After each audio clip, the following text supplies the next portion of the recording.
Welcome to Westeros. I'm Yolkboy, and tonight we'll be wrapping up our House of the Dragon coverage with an overview of Season 1.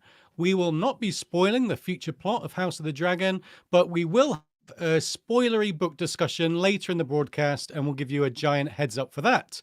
So, overall, I'd say it was a successful season. The audience numbers started high and they stayed that way, which says a lot. And I think the writers did well to bring a rather dry historical account of the setup of the Dance of the Dragons onto the screen. In doing so, they had to flesh out characters and deal with significant time jumps and recastings, as well as carve out an identity that didn't lean too heavily on its predecessor. So in the most part, I think they did all of these things really well. Once again, a George R.R. Martin adaptation is at the forefront of pop culture. Tonight we'll discuss the characters, the highlights, the weird moments, the champs and the chumps of the season. And if you're in a generous mood tonight, all proceeds of this live stream via the tip box will benefit a charity called Con or Bust. Con or Bust was founded in 2009 to help provide fans and creators of color with better access to events and professional development opportunities, both within and outside the science fiction and fantasy field, specifically helping with convention attendance for many years. They've recently joined Dream Foundry to improve their reach, and you can follow them on Twitter, Con or Bust, and Dream Foundry, or visit dreamfoundry.org. Okay, so the tip box is for a great cause tonight. And without further ado, let me introduce my Radio Westeros co-host, Lady Gwyn. Hello. Hi, everyone. Welcome. Here we are at the end of all things for season 1. Anyways, it's I think I made that same joke last week. I'm sorry. It's a great line from a totally different fandom. So moving on, welcome to our season wrap up and welcome to our guests. We have a lot more people than you're used to seeing here. We have our regular sitting co-host, Emily the Eerie, who has joined us all season. Yes, welcome. And we also have Egg Six, who is our master of memes and screeners. You have enjoyed his work throughout the season. He's also been a chat room mod for us, and we're very happy to have you here. Welcome, Egg. Hi, everyone. Miss you, chat. You can still talk to the chat. We also are welcoming Chloe, one of your hosts from Girls Gone Canon. Hey, welcome back to the podcast, Chloe. Thanks for having me. Thank you for being here. We talked about having you a long time ago, and we're glad that you're back with us. Best for last, best for last. Here we go. Well, this is a party atmosphere. So, and last, certainly not least, is our friend Joe Magician, who's also been a guest on the podcast before. I'm sure you all know him. Welcome, Joe. Thank you for being to be here on the podcast, Chloe. It's been a long time coming, finally being able to be on something with Chloe again. And of course, it is now Lord Joe Magician. I have paperwork. Oh, paperwork. Lord. Yes, Scottish paperwork. I beg your pardon. Do you also own a little... I own a plot of land somewhere in Scotland. You've got to bought a castle, haven't you? You have. Yeah, I'm planning on it. One of the companies that sell those things. Technically, you're a laird. A laird or something like that. They paid me for an ad in my last video, and as a part of it, they just made me a lord. I'm like, okay, cool. I'll take being a lord. Take it? Yeah. Lord Joe Magician. All right. Well, actually it says it. Lord Joe Magician. Oh my word! Do you not to put my real name on there. Yeah, who are your bannermen? Do you have I guess us, right? Whoever lives on that 2 plots of land. So a few bugs, some worms, I guess, maybe a squirrel every once in a while. I didn't swear any oaths to him. All right. Well, I didn't know that we had actual nobility here. Put that down here. So thank you. Yeah. Maybe we should put Joe in the middle because he's clearly more important than us. Above. There should be another row, and I should be on it. There should be an above. Maybe we could somehow make him be the. He's like the daddy of this Brady bunch. Yeah. That's right. He's the Alice. Me. Yes, exactly. Very much me. Okay, so as you can tell, right. it's a different vibe from our usual live streams. We've got more friends and we're less prepared. It's going to be more spontaneous. We thought we'd have a sort of party atmosphere. And one of the reasons for this party atmosphere is because it is the name day of Lady Gwyn. Happy name day. Happy birthday. Thank you. Yes. Thank you. Thank you. Many Yeah. blessings. Yeah. We thought about postponing, but why would we? Why would we? Can't think of a Birthday better way live to stream. Hang out for spend your my birthday. birthday than hanging out with friends. So, yeah. Okay, so where I want to begin in our roundtable analysis is with characters. I think the characters really make this story, don't they? And like I said, the writers had to flesh out these rather two-dimensional figures from Fire and Blood. I love Fire and Blood, but it's certainly lacking that extra dimension that was needed for the screen. So what I want to do is go through some of the main characters and get people's takes, what you liked or you didn't like, and you can make book comparisons. We won't spoil the future plot, but yeah, you can evaluate them however you want. So I want to start with talking Rhaenyra, Lady Gwyn. Do you want to set us off with some talk on Rhaenyra? Yes, but I will first unmute. I loved what they did with Rhaenyra's character. Really, she was, confident. It really surprised me. A lot of the changes that they brought to the character from the book, I liked her a lot more than I expected. I particularly liked the way they portrayed her motherhood. She seems like such a great mom. Like every scene of her and her children, I just thought I want to be in that family, especially, when she had this big sort of beautiful blended family and they all seem so very loving. And that is to me, that's a huge testament to someone's, abilities and personality. So, did she have flaws? Yes. But overall, I think they did a great job with the character. The actors, absolutely fantastic. Couldn't have been better cast. And yeah, she's probably one of my favorite characters in a huge cast. So that's saying something. So She was our champ twice, and I almost picked her a third time, but I held myself off in There we the final go. episode. Very strong and worthy of that. Yes. who else has something to say about Rhaenyra?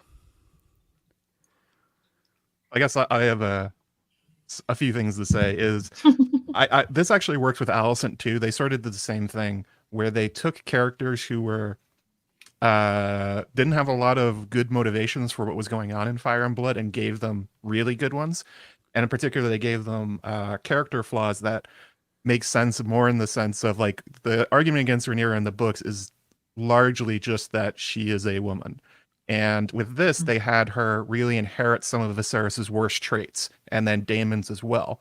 In particular, they made it so that she's, especially as a teenager, not particularly good at playing court and doing politics and stuff like that. And it showed up again in episode 10 that Viserys, despite his "I'm gonna make sure you know how to rule," didn't really do that. And that's one of the primary flaws of their relationship. And you can really feel the loss of Emma there, in that she kind of got abandoned and pushed to the side by Viserys in favor of his throne.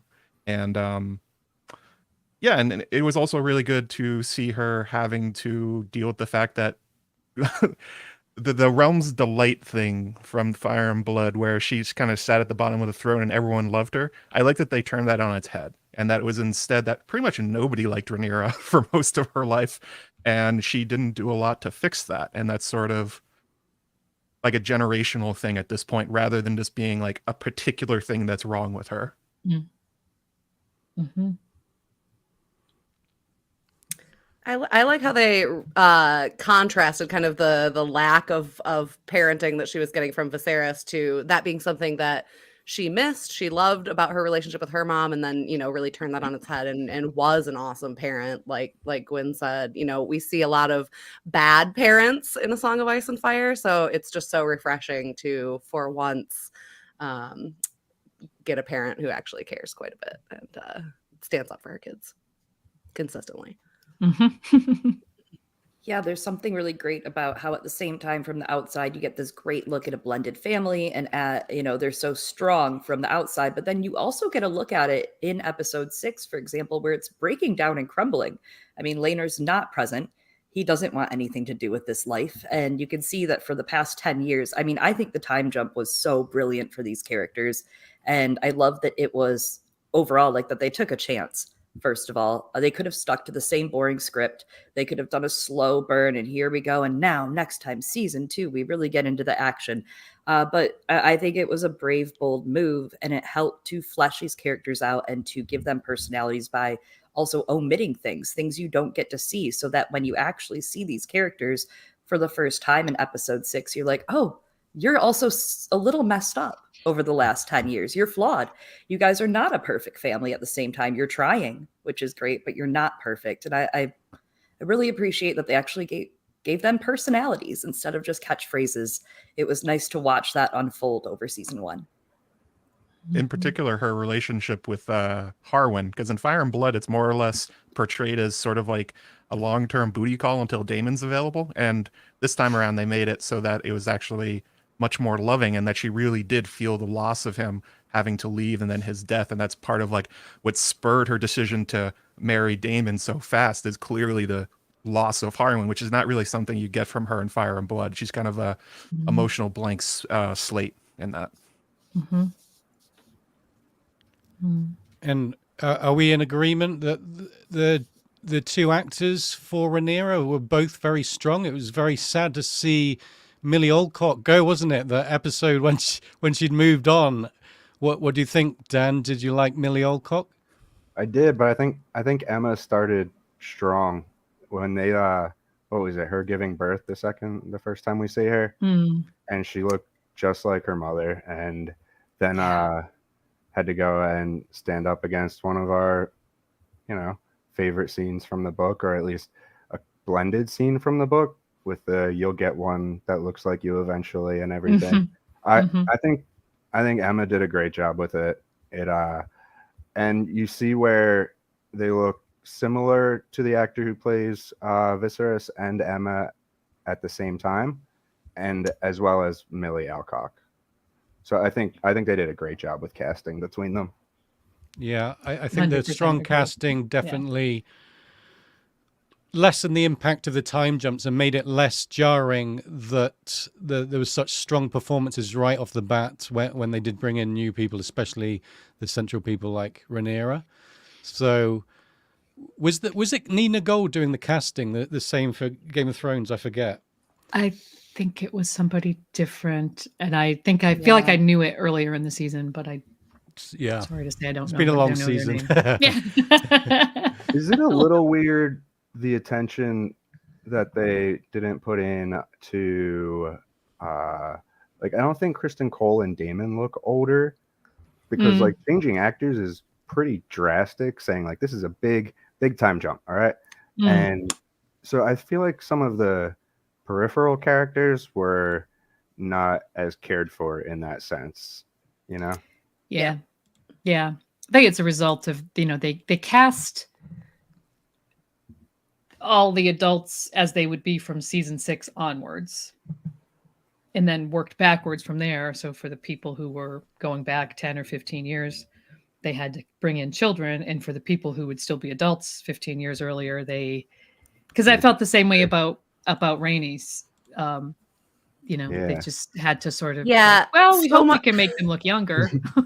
So much of that could have been fixed with wigs. Sorry to get on my soapbox, but I think they tried with Daemon. The white hair is so hard to work with. I mean, I think Paddy looked way older than he should have in the early episodes because he is older. And then, our eyes associate white hair with age most of the time.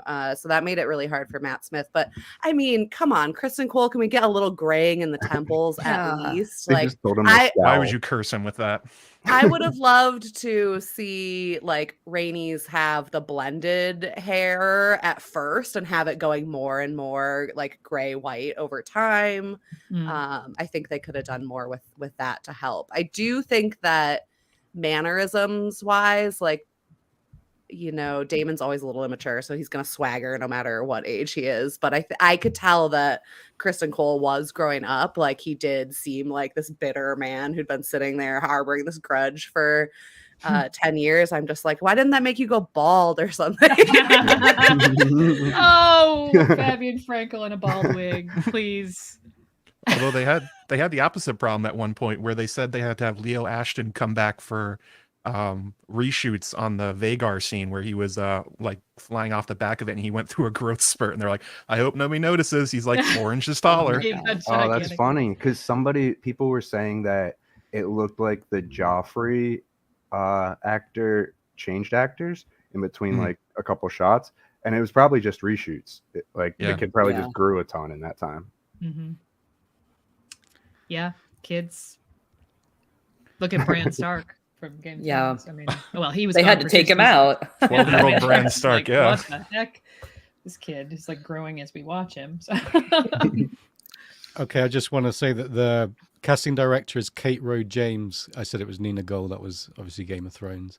So I think we can agree that in the most part they did very well. And so we talked a bit about Rhaenyra. Who wants to tell me about Alicent? Because there had to be some major shading of character compared to Fire and Blood for Alicent. And what they did with her, a lot of people felt that they made Alicent more sympathetic. So who has thoughts on this topic? I definitely do. I think it was the right move. As we've kind of said, the book is so bare bones. It's a spine of a story. You don't have personalities. You don't have complexity or shading to these characters.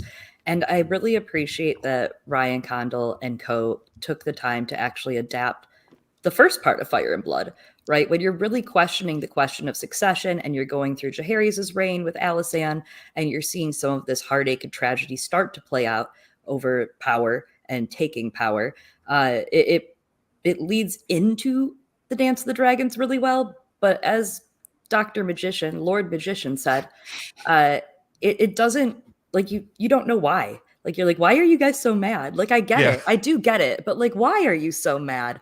And I do, one thing that I will say as a negative is that I wish they had leaned into her more in the second half of the season. We had her motivations. We saw her grow up, and we saw young Alicent, Emily Carey, who did an amazing job.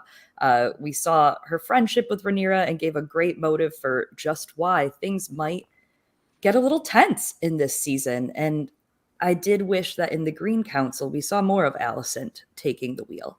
That was a wish I had. But that said, oh my God, Olivia Cole, my Jesus, woman, Lord, what an actress. What a insane actress. Emmys. Just throwing them at her. Throwing them at the screen. Give it to her now. They made us like really, like Yoke Boy, you said that they made her a lot more sympathetic. And I think that was true to a point for me. But I think more than that, they gave her motivation for what she did. At a certain point, I think some of her actions, I can't be too sympathetic to. But I agree that at the council, she's like, oh, you've all been planning behind me. I'm like, girl, we saw the last episode. You can't be that surprised. I think maybe that was a willful ignorance of, in theory, I want to protect my children. In theory, I really want to make sure that all these things that my dad and Kristen Cole and all these people are pouring into my head and making me anxious about won't happen. But I also don't want to kill people. I don't want to be a party to the nasty things that are going to have to happen if I follow along with these plans. And I feel like she really portrayed that person kind of down a path too far to go back and trying to find her, to cope with it. I liked that. Yeah, they really just gave her really great nuance, I think, because you felt sympathy for her, but then you felt this sort of, like you said, there was a point at which you didn't really feel sympathy. And for me, it was more of this, how do you not see what's happening? How you're being used by the men in your life at the expense of your female friendship, because basically Otto just started making stuff up about what Rhaenyra's motivations would be when there was no sign of those things existing. Oh, she's going to kill your children. Oh, would she have? Or, we could argue about that all day long, but there certainly was no sign from Rhaenyra that was going to be the case. I guess given the situation, maybe Alicent's children would have been troublesome for Rhaenyra's succession, but she certainly could have been a different female and approached things differently, and she didn't. So I think that's the point at which, for me, she lost some of my sympathy, because she abandoned her best friend and instead, just fell into that trap that all these men around her laid for their own interests. Even her father, it wasn't for her interests that he was setting her on this path. It was for they made that very clear with his older brother telling him, you have to make sure Aegon succeeds. That was for the interests of House Hightower. For those men, had nothing to do with Alicent or her children, really, when you get right down to it. So one of the big changes we mentioned shading in this character. One of the big changes was that it seems the Dance of the Dragons really began from a misunderstanding in the show, which didn't happen in the books, or possibly it did, and we're not told by the historical retellings. I was going to ask Joe, do you think it was a good idea to make Viserys' last words be misunderstood prophecy? Is that very George R.R. Martin-ish to you? Does it fit the show? I don't know, Yoke Boy. Is every plot in A Song of Ice and Fire pretty much driven by somebody misunderstanding a prophecy in some way? I'm pretty sure they all are. Robert's Rebellion on down. I know that's one of the things that people really harped on. They're like, oh, this is so dumb. It doesn't make any sense. Like, why would it be based on a misunderstanding? And it's like, it's a different kind of one, but that's pretty much a lot of the tragedy that George draws on, that things are always so close to working out correctly that if people could just like get on the same page and actually get out of their own way and actually talk to each other, like this could all be avoided. And I think that's one of the primary faults of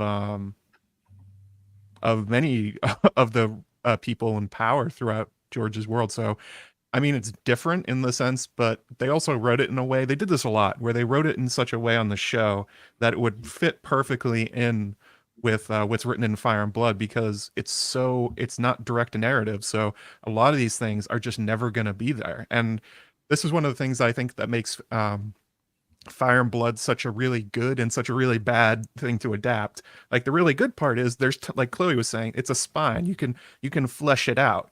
But on the other side of it, it leaves it so wide open, but people can really just sort of latch onto some interpretation of exactly what happened and kind of make that their whole headcanon. And it's like, oh no, everything's changed from the book. I'm like, which part? Which part was even true? We don't really know. And I think it works really well with Alicent as a character, because she really considers it like an act of duty to Viserys. Like hearing that dream when she was pregnant with Helena at the hunt and all that stuff, and how she really feels like she's doing what she ought to. And that's kind of the real tragedy of it, that if she could just get out of her own way and do what she thinks she should instead of what everyone else is telling her to, I think the dance probably still happens, but she could have warned Rhaenyra better, or maybe captured Aegon and threw him back under the table or something. Maybe for a few days, so that things like boil over. less children. Yeah. Less hurting of children. Yeah. I think that the way that they wrote Alicent to have such a connection to Rhaenyra, like, to me, she really needed that little final push over the edge to go all in on Team Green. So like I was iffy on it at first, but I think with the character we were presented, Alicent really needed kind of that final push from someone who wasn't her dad, who she wasn't already kind of on to the fact that she was being manipulated by. And so it made sense to give her that moment.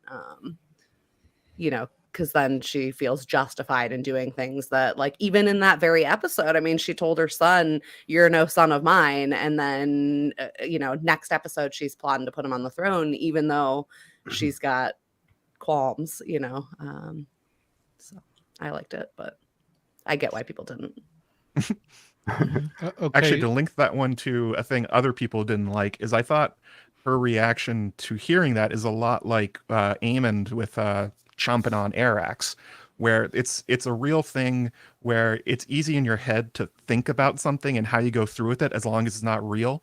And that's sort of like Aemond's face after he kills Luke, and he's like, I didn't know this is what it was really going to be like. Oh, this is like all just like a fantasy in my head. This wasn't real, and now it is. And that's sort of the log flume of destiny they're all going down, like, oh shit, this is real. We're not just playing anymore. Yeah, I think they did what they did with Alicent, especially with her younger actor. It made us like want to be friends with her, because like the book change, I just don't like Alicent from the book. I just don't like her as a person. But in this, I'm like mad at her as a friend. Like, I'm like, why are you doing this? And this isn't the way that you should be thinking about this. Use your head. And it's just, I think that's a testament to how much they did with those younger characters. It's like, we're going to make you love them, even if they're not your favorite character. Yeah. Yeah. Yeah, that's a good point. Yeah. The last thing that I really want to hammer home, though, is like, it's very obvious she is a victim of being manipulated and abused by her dad for his gain. And like, you see how that happens, there's something in Fire and Blood where Rhaenyra's character, some people think that she has a little paranoia at some points about her brain and about, being her father's heir. And in the show, less of that was played at one point than for Alicent, right? Like, Alicent really had the true terror because her father told her every day, hey, the second that old dude dies, second that guy croaks, and if you don't put out enough kids, it's over for you. It's over for us, kid. We're going to have to foreclose on this entire kingdom and get the hell out of Dodge. We, those people have more dragons than us, honey. So listen up. It's all over. And I mean, she was told that all the time. And even book Alicent, I love that they glued the beginning of book Alicent to the Alicent we get in the show, right? That she was attending the old king. Well, they let that kind of work into this, and it was a smooth transition from book to show. And I really liked that. I think filling in the blanks in between there makes so much more sense when you just scooch it up a little bit in the plot, scooch it up in the timeline, put it next to Viserys instead. It works. Excellent. And speaking of Viserys, why don't we shine a spotlight on him? I want to just start by saying that, there's so many great performances, and yeah, there were really some top ones, but Paddy Considine really often stole the show with his portrayal of a guy that is gradually disintegrating episode by episode, and the way he portrayed that was just mind-blowing to me. Yeah, each episode he seemed to be a bit worse, and it served as a metaphor for sort of the kingdom falling apart or peace falling apart. So it's quite layered. And I think we talked about, Emmys and awards. I think Paddy Considine has really put himself up there to win a few things this year. What do you think, guys? Yeah, I will just say quickly, I'm with George. I think he improved the character tremendously. I was very blah about Book Viserys, the way he was described. He's way more likable. There's that word nuance again. He's got an actual character with nuance. Right from the first scene, you got the sense he really didn't want to be the king. you know, right in the Great Council of 101, he kind of had that deer in the headlights look. But what a great performance by Patty, and give him the Emmy, an Emmy, as many as he can get, I guess. If HBO wasn't going to buy him already, they're going to do it now, as they're wont to do. Yeah, Fire and Blood, Viserys is not particularly interesting. He's sort of like the tool, the narrative tool that makes it happen. And for this, like I did not expect to give a shit about Viserys in this show. I expected him to show up, be kind of a bad dad, kind of party his way through it, and then die. And instead, they made me cry for his death. And how dare they? How dare you do that to me? Nobody makes me cry my own tears. Unbelievable. We did get Party Boy Viserys though. A little bit, That yeah. was kind of cool. He went to 2 funerals. He had a wedding, and his wedding was cut out. He went to the Great Hunt, the Tourney, and the Last Supper. We got Party Boy Viserys.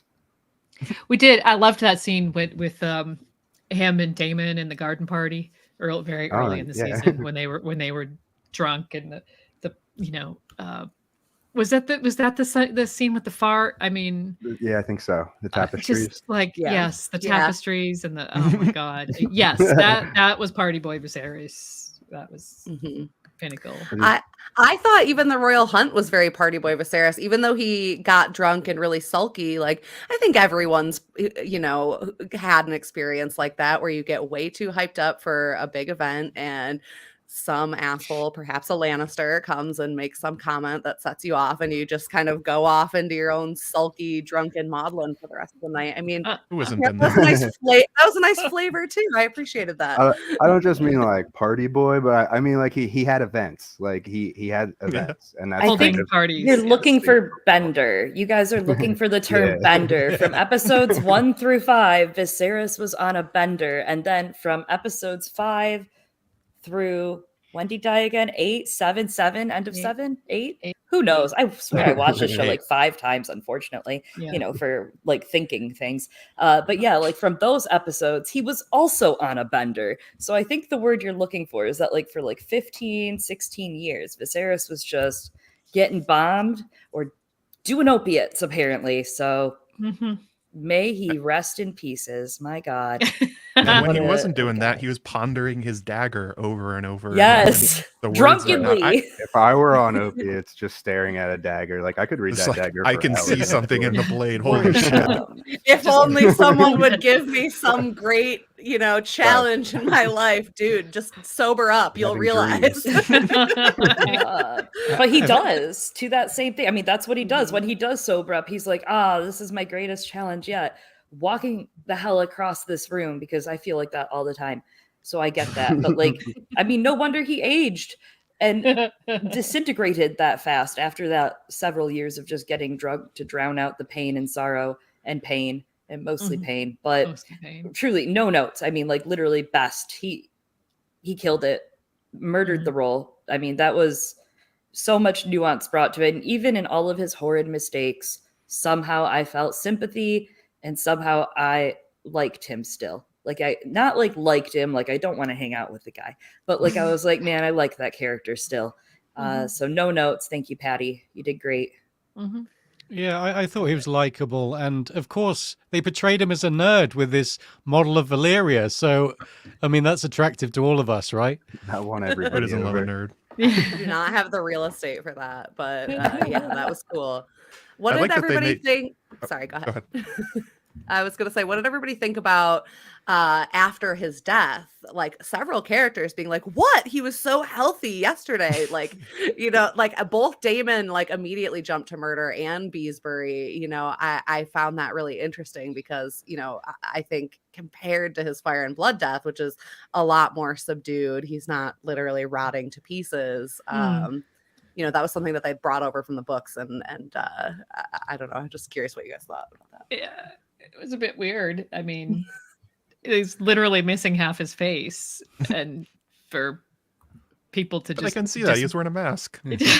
Well, he took it off in the family dinner. Like, he hasn't walked across a whole room in months. He's doing good. He's missing limbs, and oh my god!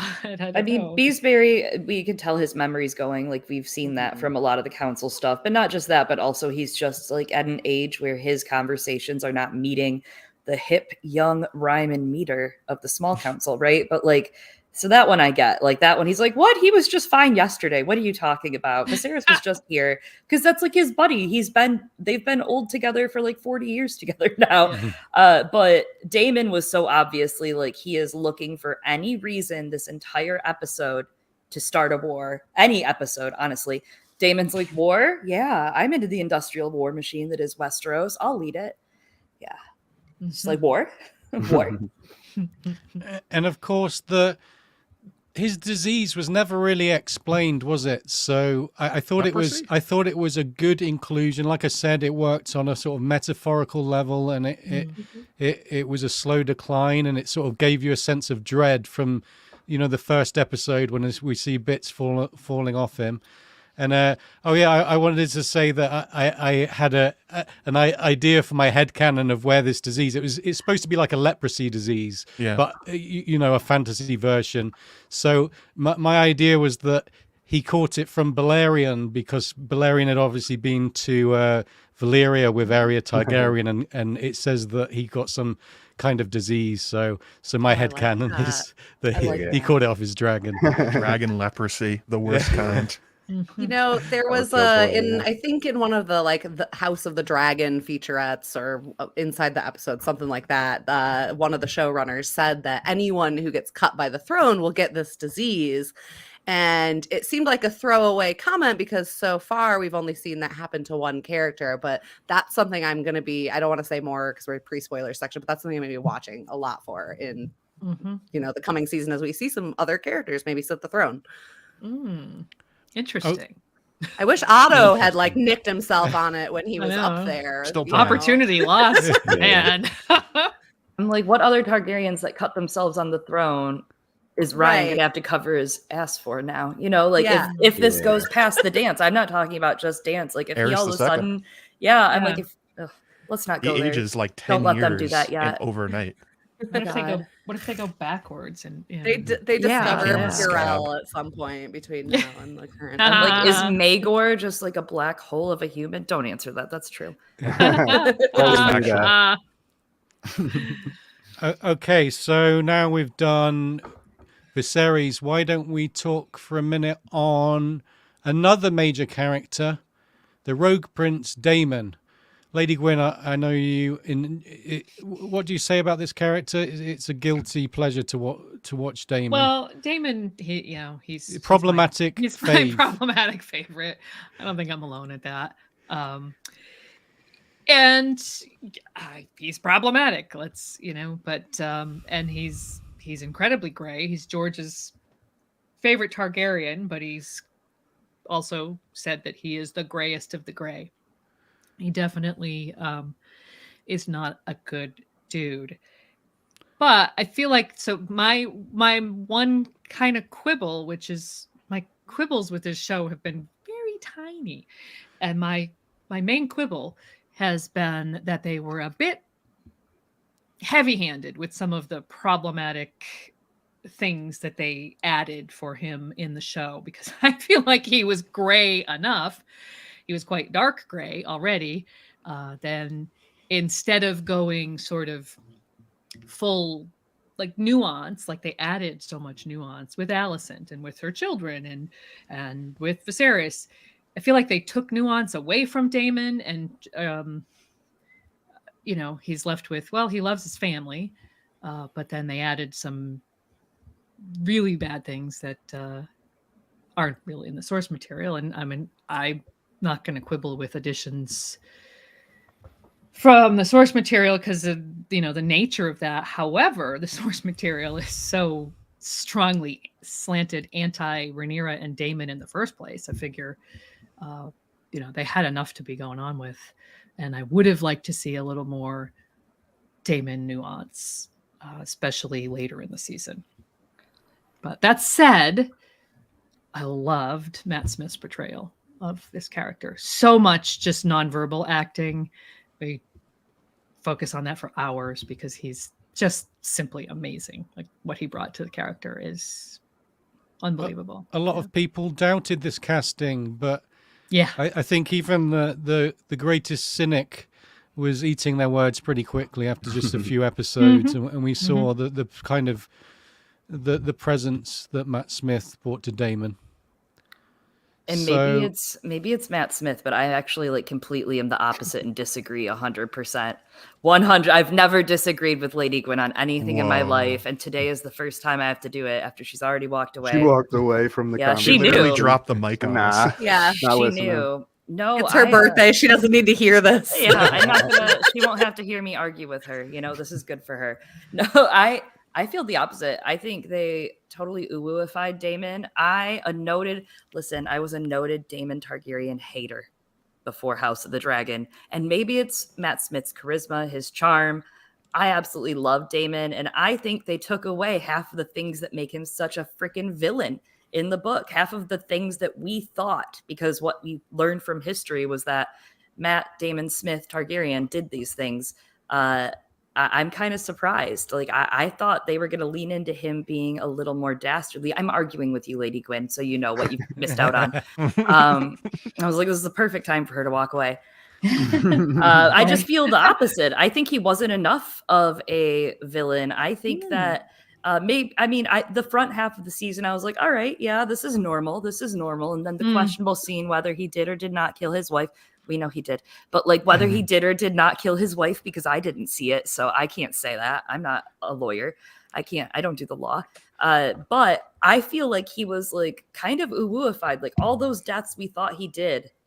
He was softened in my eyes. I was like, oh, you didn't kill this one. Oh, you didn't kill this one, except for with your dick because you impregnated her. But like, oh, you didn't kill this one. I was like, where's all the war crimes? I expected more war crimes from you. I have to wait for war crimes? Come on. They really did tone down his war crime-o-meter. Like, I had the same take where I was like, okay, so between his, what's her name? What was his wife's name? Rhea Royce, Laenor, and Laena. I'm like, all right, he got 2 out of 3 of those. He killed 2 of them. I don't know which ones, but he's definitely going to kill 2 of them. And then only 1 out of 3? Hello? Yeah. What's going on there? Thank you. Also, there was a strong possibility he had something to do with Harrenhal, and instead it was just like, oh, that was just an accident. Like, it's like Daemon didn't have anything to do with that. Come on. Also, they definitely toned down his inappropriate behavior towards Rhaenyra.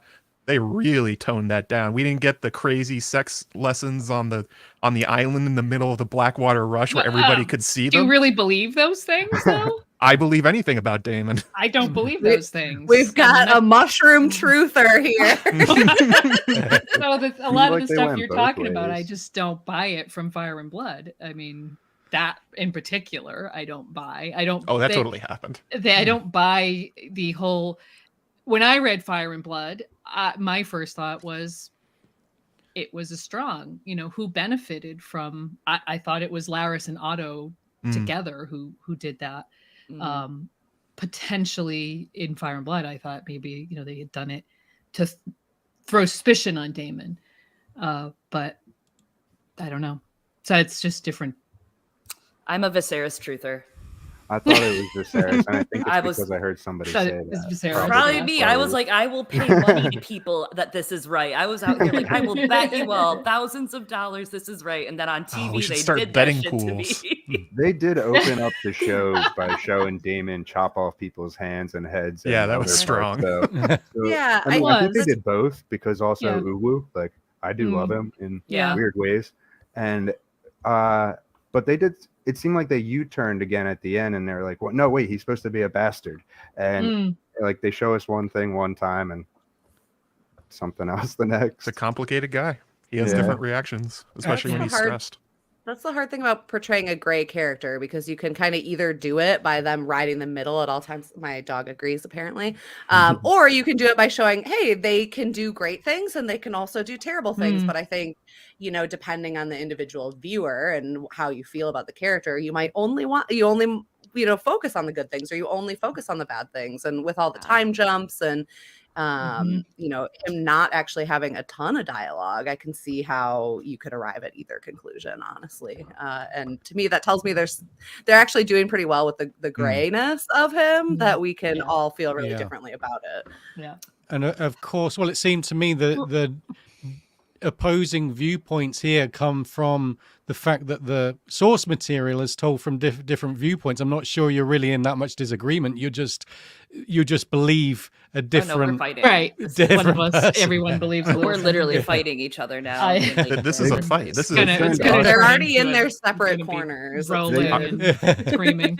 I think my favorite part is that they I'm sorry to interrupt. No, you didn't. Go ahead. They turned us all into mushroom. They turned us all into the source material with a lot of the ways that they wrote this show, in that there's ambiguity in a lot of different spaces, and there's evidence towards both ends of it. So everybody watching the show, if you wrote down everything that you believe happened, like from episode 1 to 10, you might have a different story in there than what Emily next to you is writing. And I think it's intentional. I think they're making us into mushroom. Finally, we all became mushroom. Finally. I don't think there's any Room full more of Daemon mushrooms. a thing that happened in the season when that he's genuinely distraught at Lena's death and then instantly has sex with his niece and then marries her the next day. That's a very Daemon sequence of events there. Yeah. He is I would like say so. genuinely distraught and upset at the loss of Lena. He's clearly feeling it, and then he's like, "Okay, I'm gonna go make another bad decision. See ya." Yeah, then like right after they have sex, he's like, "You stay in here in this creepy little beach I have to go shack." watch a dragon. Like I'm back on my dragon bullshit now. So, do we have any of you read Wuthering Heights? Yes. Yes. To me, Daemon is Heathcliff. To me, he's Yes. a very unlikable anti-hero, but yet he's got this sort of tragic, melodramatic. I don't know. He's Rage and jealousy and he's just full of all of those. But he's at the center of Heathcliff, and I would wager Daemon too, if we had that sort of internal viewpoint of him, is just this sort of angry little boy. And if you could cure that angry little boy, you might change his whole exterior. So I don't know. Agreed. I see that. Armchair psychologist B says.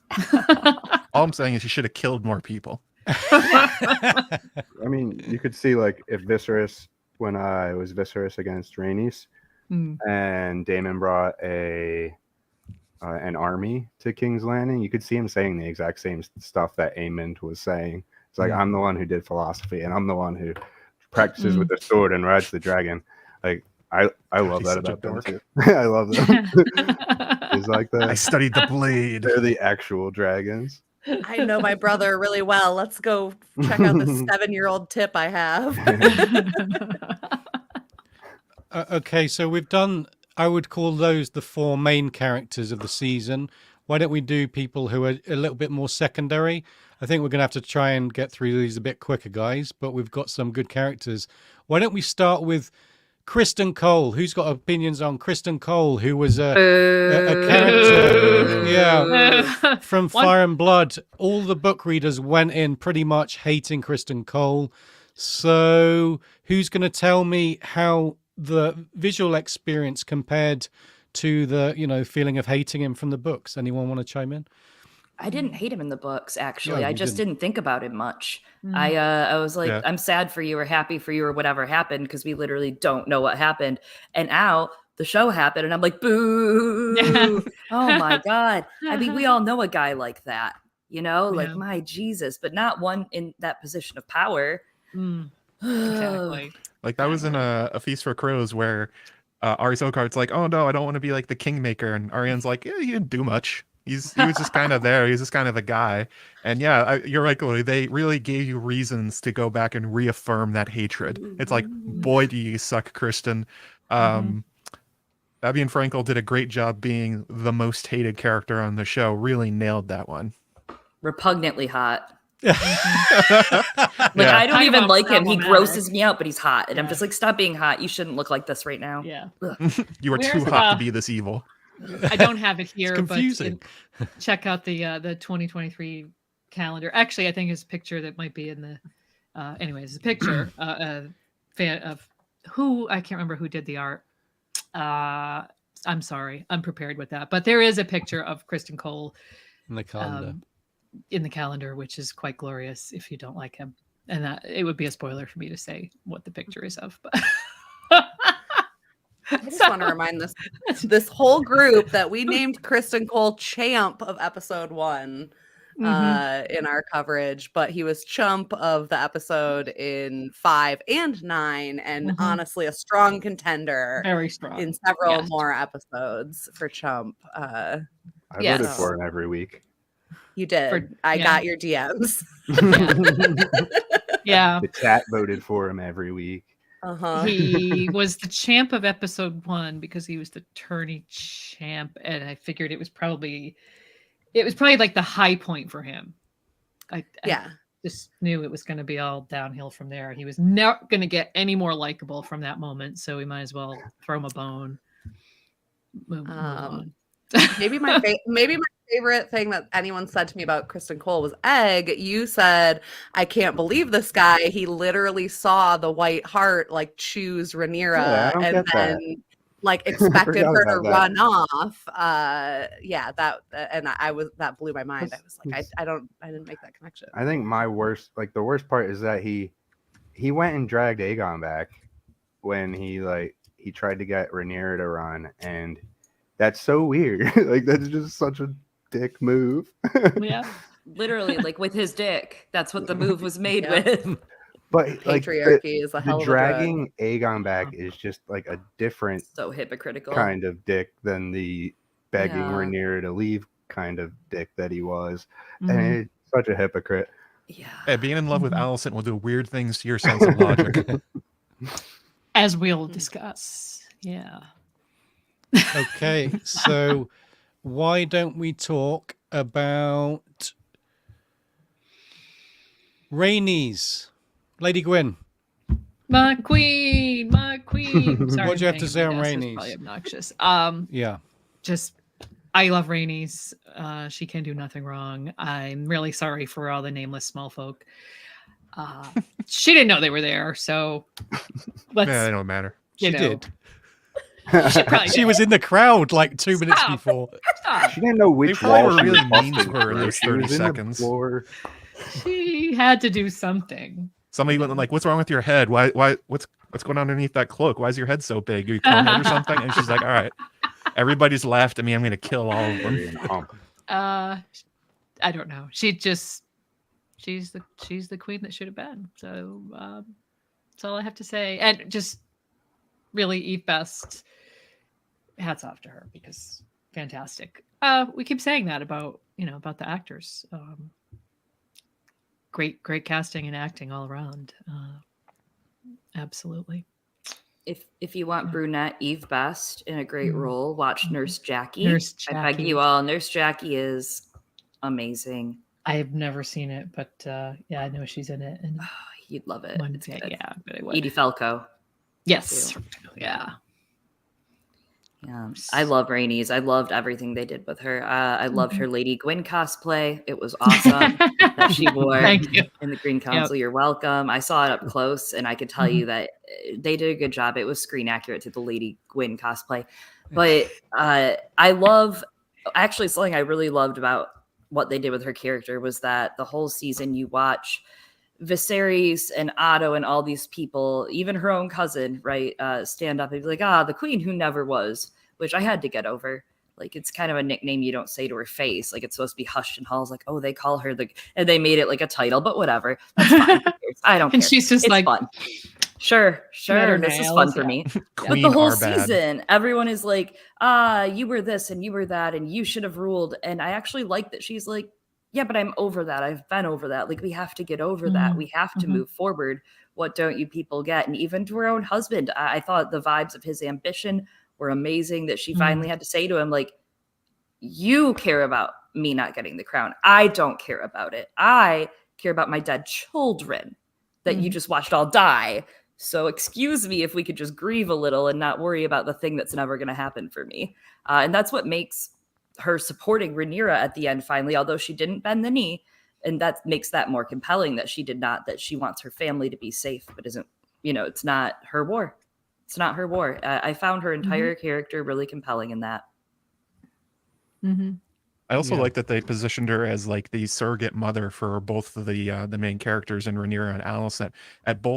At different points throughout the season, she drops this really great wisdom on them that kind of shatters their perception of themselves. In particular, Rhaenyra early on, where when she goes to Dragonstone to stop Daemon, and she just kind of goes like, "Nobody's gonna respect you if you're a cupbearer. You got to earn being a queen." And Rhaenyra's like, "Oh, I guess I have to," and goes off and starts trying to actually be the person that should inherit the throne because of merit, not because of her father naming her. And then she did the same thing to Alicent, where you can really see that the scene with them in her bedroom, she really broke Alicent to the core with her words on that one, and had a very Olenna Tyrell feeling to it, that she's just sort of going around dropping chaos truth bombs on everyone she comes across, trying to set up the next generation, but not trying to take it for herself, which is a pretty great callback if you're trying to make her into Olenna with a dragon. Perfect. So this is what you could have had, seems to be like the theme of her entire arc. We saw Viserys drop the ball over and over again, and pretty much every time you cut to Rhaenys, she's kind of showing how a leader should act. And I think just the theme of, you could have had this. You all chose that for no reason whatsoever. Like, you chose it for a little sausage, and this is what you get. My favorite line. So I guess that in spite of being a secondary character, Rhaenys felt very central to things.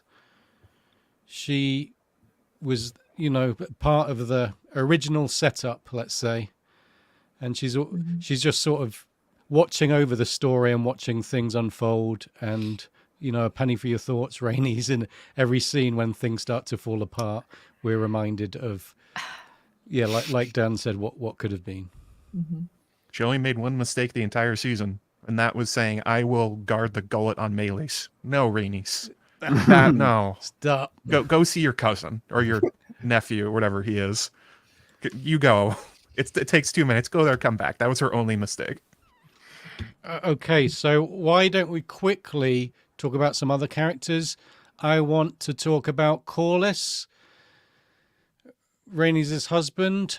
I thought Steve Toussaint was great. I loved it, the way he looked, and his white dreads just looked very awesome. And there's talk of a spin-off, isn't there? The sea snake, so that should be interesting. What was your guys' thoughts on Corlys? Oh, sorry, I was muted.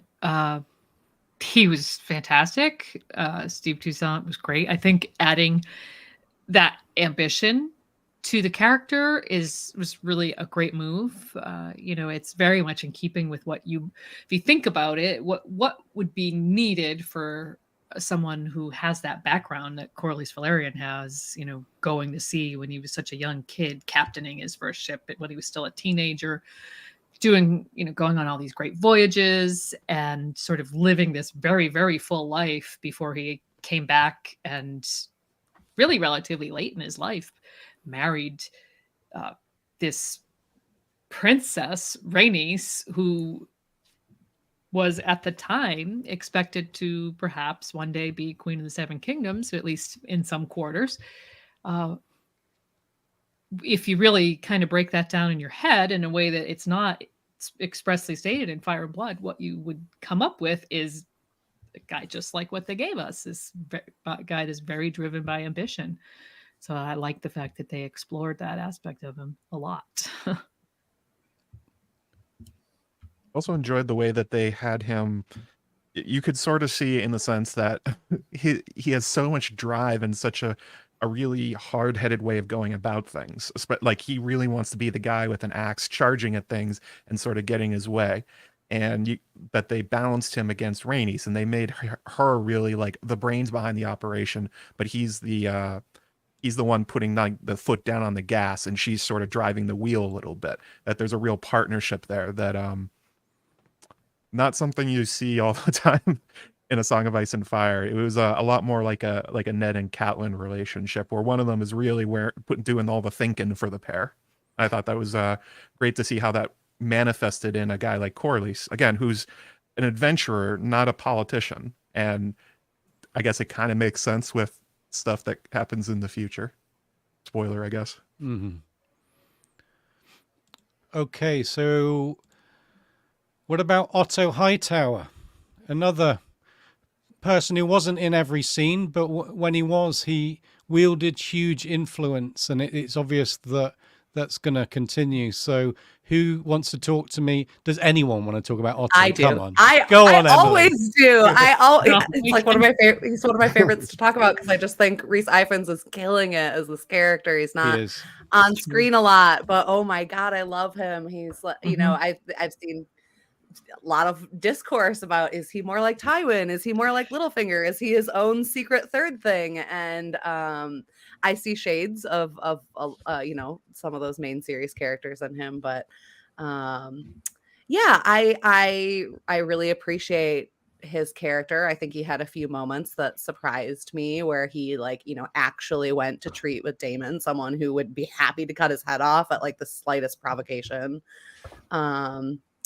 You know, and his relationship with Alicent is awful and creepy, but I think it lent a lot to the motivations of what was going on, which Fire and Blood didn't really fill in. You know, you can understand, oh, the Hightowers want power from reading Fire and Blood, but like, I think you really get so much about that whole family just from those two characters on screen together. Mm-hmm. So love to hate him. Yeah. My notes on him are 4 words, and I'll just say them. Great performance, bad man. Just nailed it. What I got. He really brought the evil forward. And I have a little anecdote for how I felt about him. So as I was making videos throughout the season, I would take screenshots and stuff from the promo pictures, and I labeled them so I could find them later to make the whole process easier. And for a lot of them, it would be like the characters in it and what they're doing. And for Otto, every single time I had to come up with a new synonym for evil or scheming. And it's like just a whole list of these things: Otto looking evil, Otto scheming, Otto looking extraordinarily evil. Like I have 5 Otto evils. I need more words to describe him. And I think it was a credit to the performance that they really did make him look as sinister as he could at every time. Like, he really did nail that look of, I am doing something very sinister right now. Mm-hmm. Otto rolling his little treason blunts to send off to the Hightower. Yeah.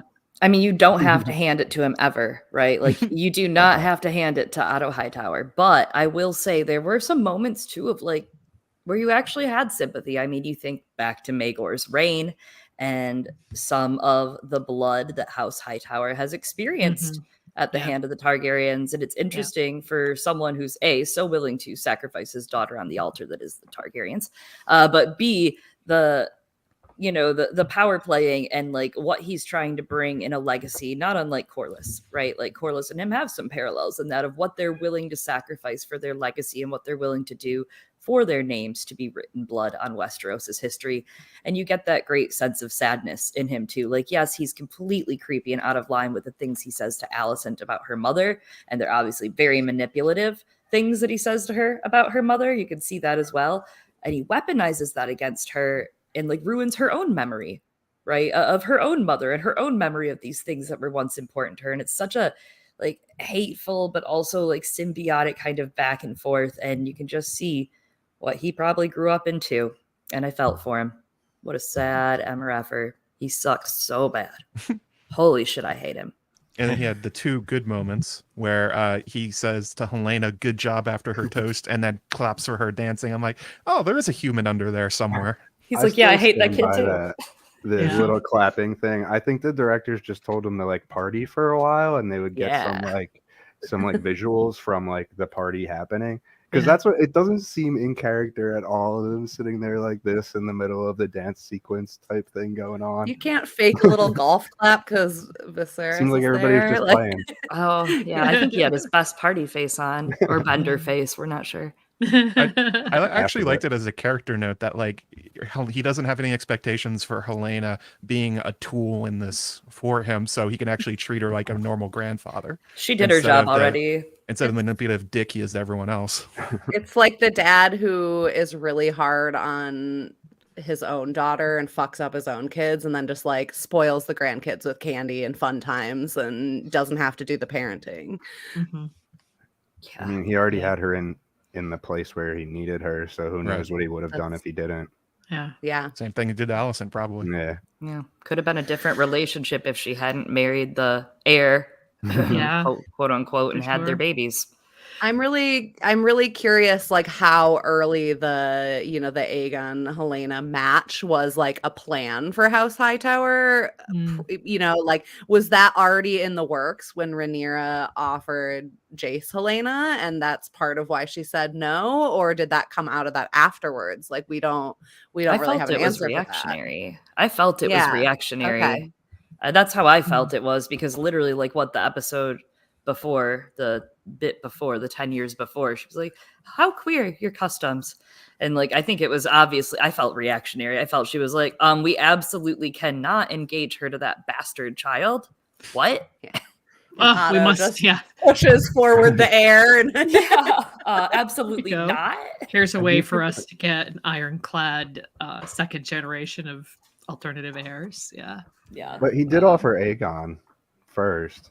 Mm-hmm. And I mean, I don't like in hindsight, I'm just like, okay, Otto, that's not your worst move. Like, what if Rhaenyra had married a young husband? You know, Viserys was just looking at a 14-year-old and a 12-year-old, so it might have been okay. This wouldn't have happened. Maybe not in this way, anyway. Very much in keeping with the Lena Viserys match, which would have solved some things, which turns out didn't really need to be solved because that's not really the conflict we're talking about.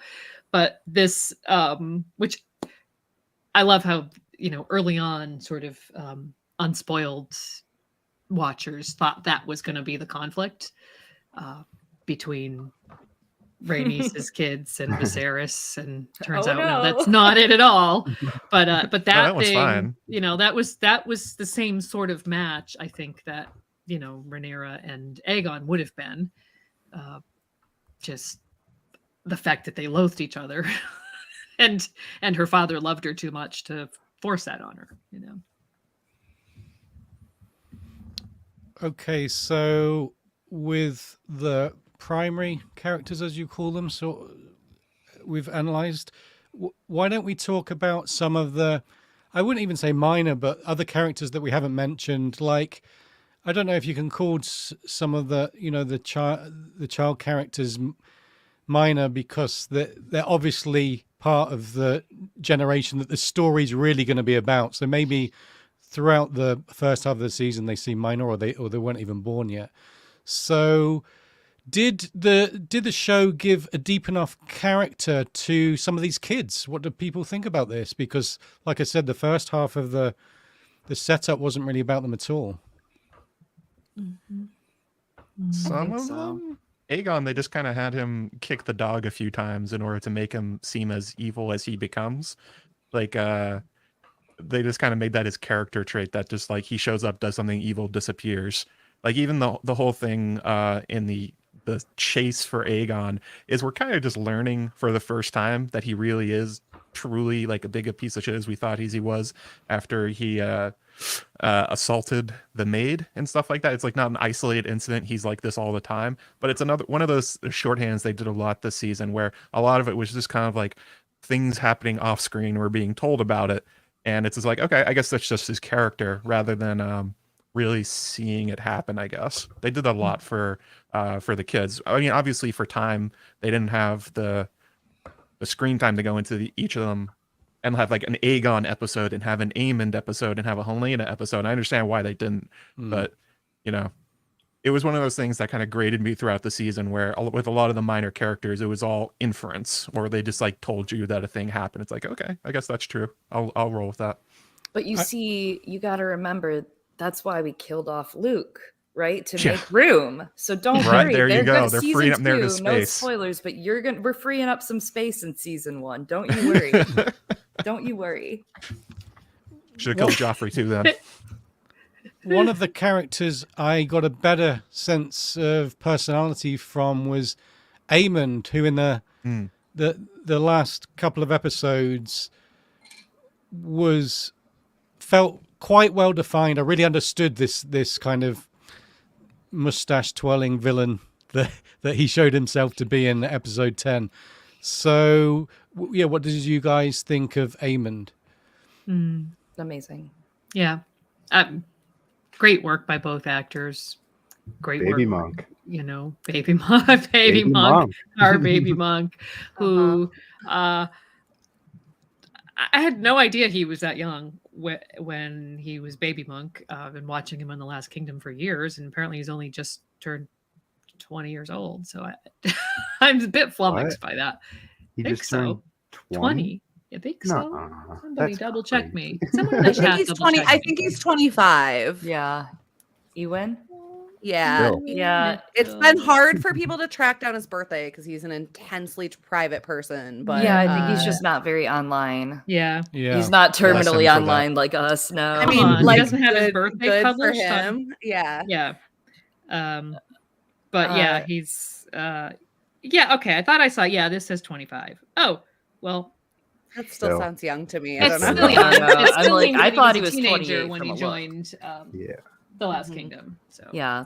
He I was really I loved young Aemond was perfect. And actually I really liked that they fleshed, I guess I can't really say flesh without referring to his eyeball, but I like that they fleshed him out a little bit, you know, because he's in the books, he's like laughably 2D super villain. You know, he's got the Euron vibe. He's got the entire, even in the book, he's just like kind of a shadow of that. So like in the show that we already have motives for him more, because I mean, yeah, the eyeball thing sucks. That's enough of a thing to have a grudge over. I get that, because the Greens, that's why GR grudge Greens, same letters for a reason there. But no, that's literally, that was a shit post in real life. But he's like, you get it now. I'm like, oh, I get it. I get why you're like this. I see why you're like this. I love your new eye, and I see why you're like this. And I'm so hyped, because I also think that we might get more mystical stuff from his plot than maybe even previously inferred in the story. I don't know. Oh yeah, Alice Rivers. Yeah, I hopefully. want. Well, we'll see. Well, he won't see. He'll kind of see, but I did enjoy that they managed to put in foreshadowing for him being into older women. Thank you for that one. With the brothel scene with the woman where he lost his virginity to him, he's like, oh, interesting. I'm like, all right, so I guess that's foundation we're going for. Here. Fabian Frankel's acting coach.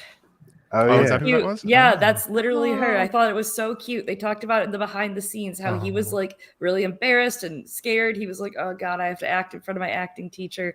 Oh God. It's really cool, really cute. That's cute. I also agree. I really like that they gave him a lot of motivation, because if you read Fire and Blood, every time he opens his mouth, you're just like, you're a dick. Why are you like this? Why are you like this, Aemon? Just be normal. Why can't you just be normal? He's like just a gigantic a-hole at every moment. And it's like, oh, well, it's because he's been shaped to do this. And he's had so much pressure from his mother and from his grandfather, and also feelings of abandonment from Viserys, and like this rivalry with Luke and this idolization of Daemon. It's like, oh, you're a person. You're not just a walking symbol of things I hate.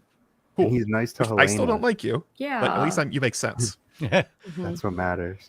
Yeah. I've become an unabashed stan of a young Aemon's actor, Leo. Adorable. He's got a Twitter account. It's freaking adorable. he is. Yeah, that's all I have to add to the Aemon discourse. You guys covered it really well. I just love that kid. Perfect. Just follow Leo Ashton on Twitter. Yeah. Okay, so I think we've done a pretty good dive. We didn't cover every character, but I'm sure more will come up as we talk about other things. So that was a good dive into the characterization. I want to talk about our favorite scenes and moments and just aspects of the show that we enjoyed, to keep it positive. So does anyone have a favorite scene or moment, something that you thought, this show is great. This moment is perfect. I have so many, like a very long list, but I think I just started off with that because I mentioned this earlier. Matt Smith's nonverbal acting. So that scene in the Stepstones in episode 3, right? I think. Daemon and Crabfeeder just blew me away. Just all those long minutes of nobody saying a damn word, and the way that story unfolded, I think it was brilliant. Loved it. I really enjoyed that unlike Game of Thrones, they really delved into prophecy and also figurative language and metaphors. And to me, it gave the show a literary feel that I think was, mostly absent from Game of Thrones. I'm not trying to dunk on Game of Thrones. It just gave House of the Dragon a new dimension, and I thought it was quite refreshing. And as we said earlier, Joe was saying, the use of prophecy and getting things wrong is very George R.R. Martin. So, yeah, I thought it added a new register to the show, and I really enjoyed it. I don't know, some people don't like prophecies and so on, but I thought that they did it in George's spirit, and they did it rather well. Lots of people in my comment section that don't like prophecy. No, this doesn't make any sense. No, it all makes sense. Speak on that note of things that they sort of introduced that weren't really there in Fire and Blood. I thought the scene between Alicent and Larys, not that one, not the one you're thinking of, the one in the Godswood in front of the Weirwood tree, the way that dialogue worked, the way they did the cinematography. I mean, even if you don't like my theory or whatever, just the way it's set up and the way the character kind of weaves his way in. You can see how he's poking Alicent and getting her to push forward into this war. And none of that is in Fire and Blood. We have really no idea what Larys is up to. He just sort of kind of ends up on the greens for no clear reason.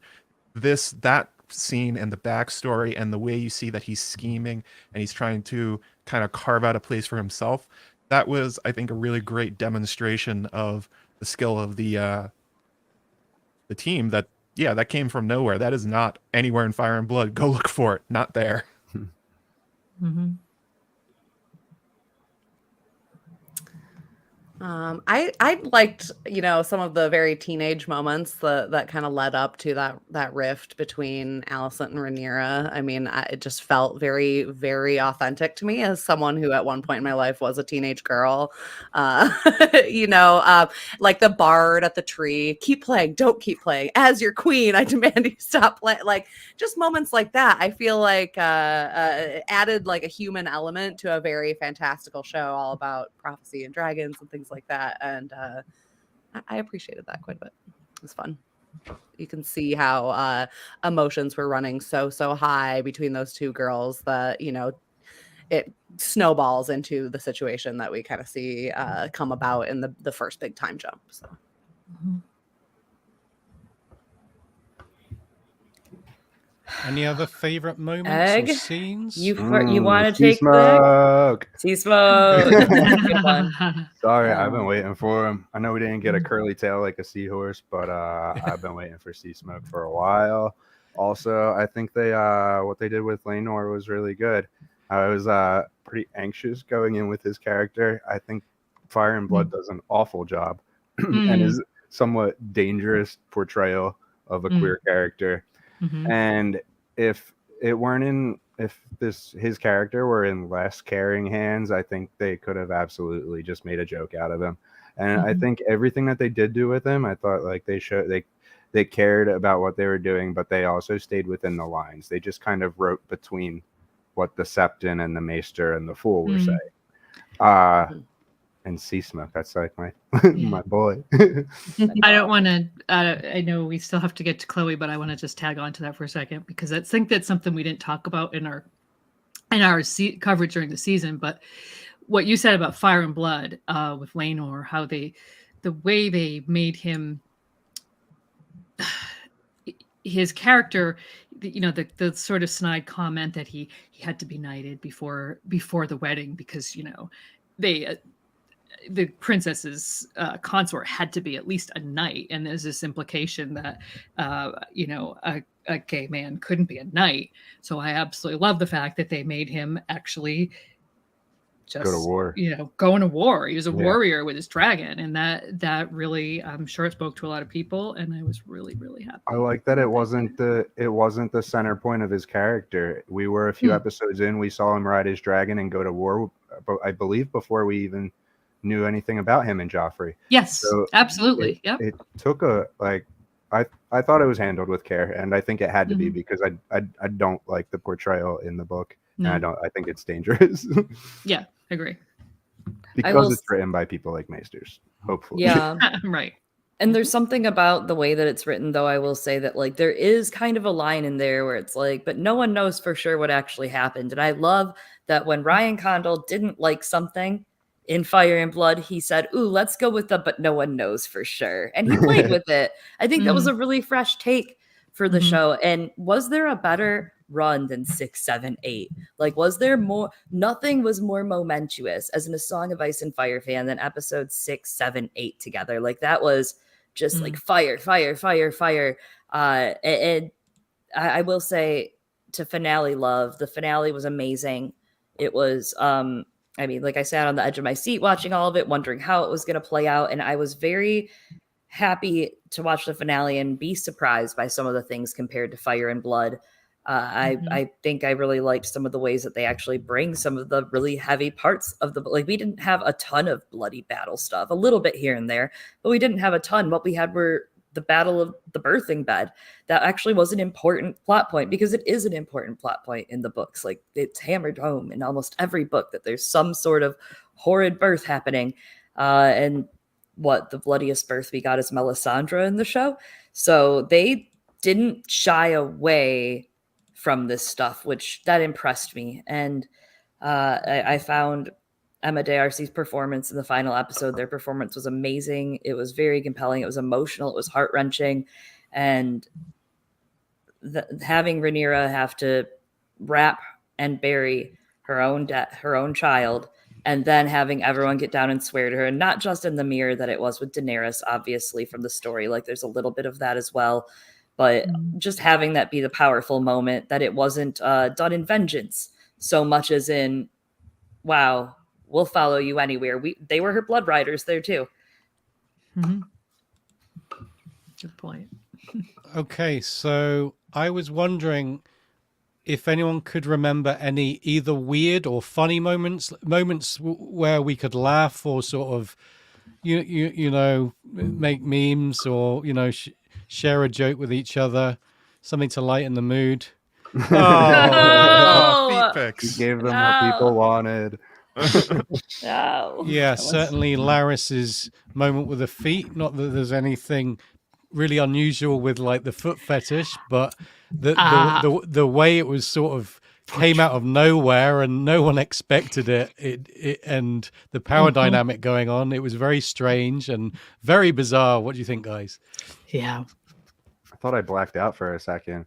I was like watching, and then I was like, what? Like, I had to rewind. I was like, did I miss something key happening? Did I right just, now? is that what's happening here? Yeah, that was, Turns out we all did. Yeah. They had in the previous episode 6, when they had Larys and Alicent in that little discussion thing, when they're sitting down and eating dinner, she actually does take her shoes off when she sits down, and Larys is watching her do it. So it turns out none of us were really just tuned into the looking for the foot weirdness between them. I think everyone just sort of wrote that off as, well, it just means they're close. They're like, very she's taking off her comfortable, shoes to hang right. out with her friend, and it's like, Yeah. oh no. Oh no, this has been going on for a while. Yeah. Certainly creative. Yeah. And was there any jokes? I mean, one of the criticisms I've seen leveled at the show is that, you know, it wasn't as funny as Game of Thrones. There wasn't the sort of Tyrion character, making you giggle here and there. But I don't know. I didn't. I disagree. Yeah, It was hysterical. It was very funny. There was a joke like every scene. I loved Rhaenyra reading Lady Redwine, the riot act, when she tried when she tried to step to her during the hunt. Daemon had a snarky line every other moment, or an eye roll, or he was doing something in the background that you were like, what the fuck are you doing, Matt Smith?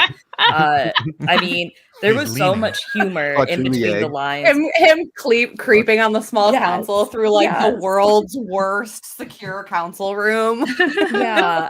The Greens have the children have the most ridiculous joke timing. Young Aegon, Helena, is accidentally hysterical all the time, and she gets me. That's my girl. I'll protect you.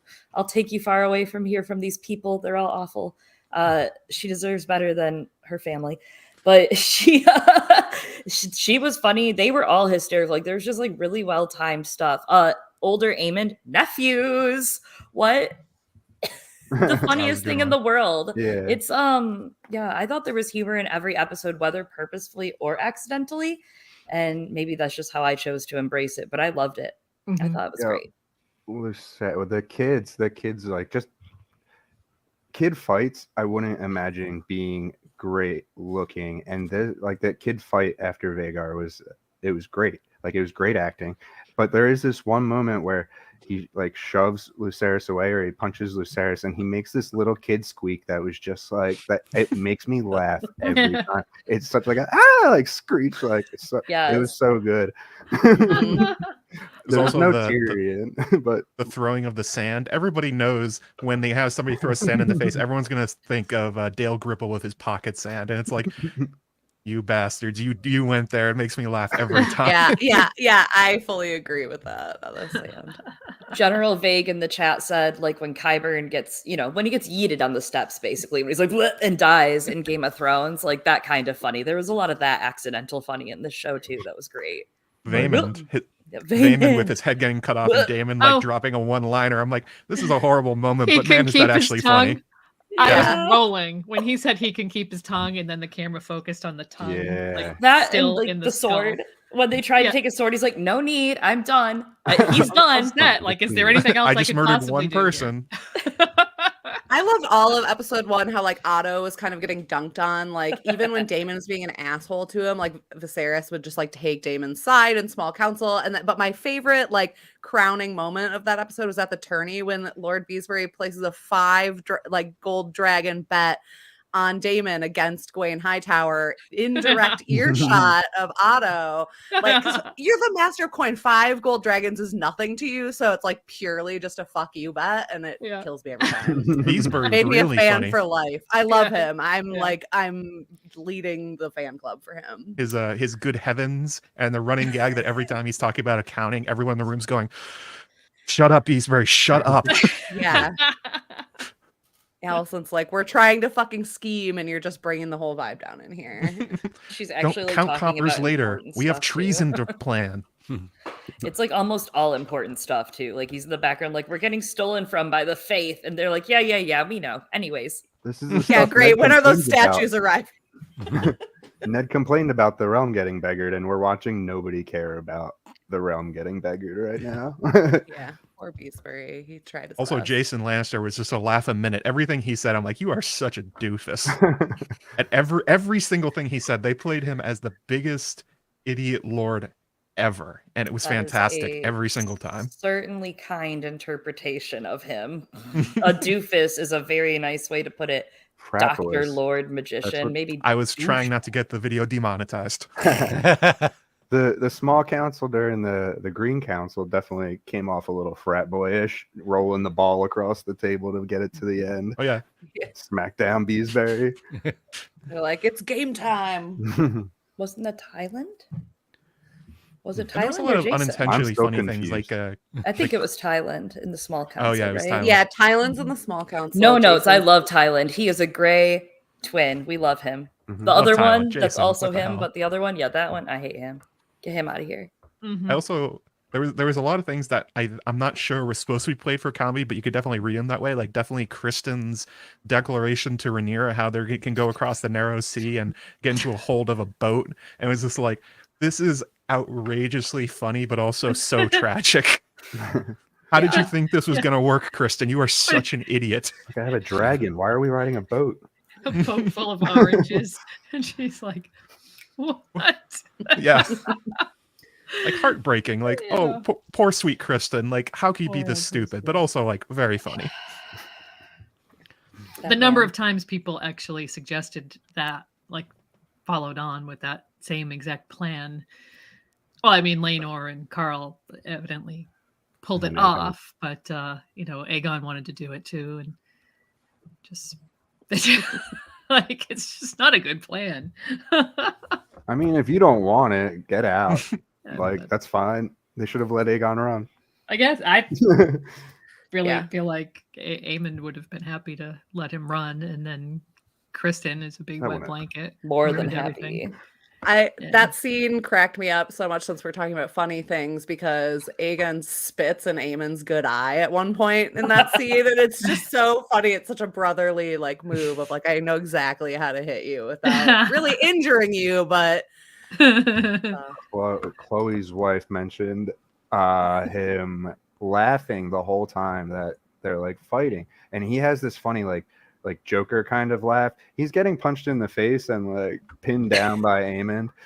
This is Eliana from Girls Gone Canon I was talking about, but he's literally like laughing right before he spits in Aemon's face, but he's the one on the ground pinned down. Like, this guy's nuts.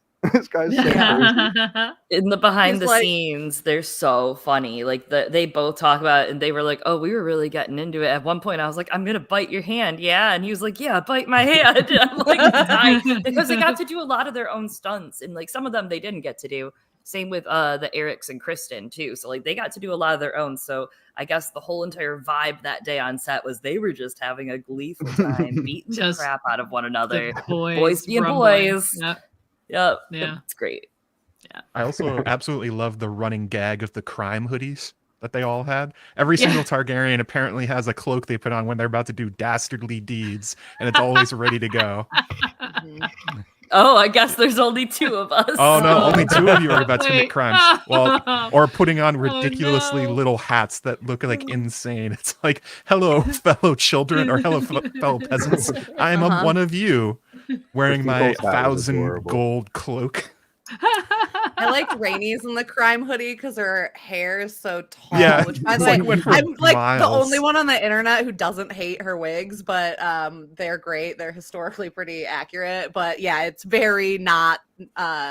It's very not discreet. Yeah. No. They need to start selling those things, like Daemon's hoodie, like Daemon's "I'm about to murder people" thing. That would be bought up in a second.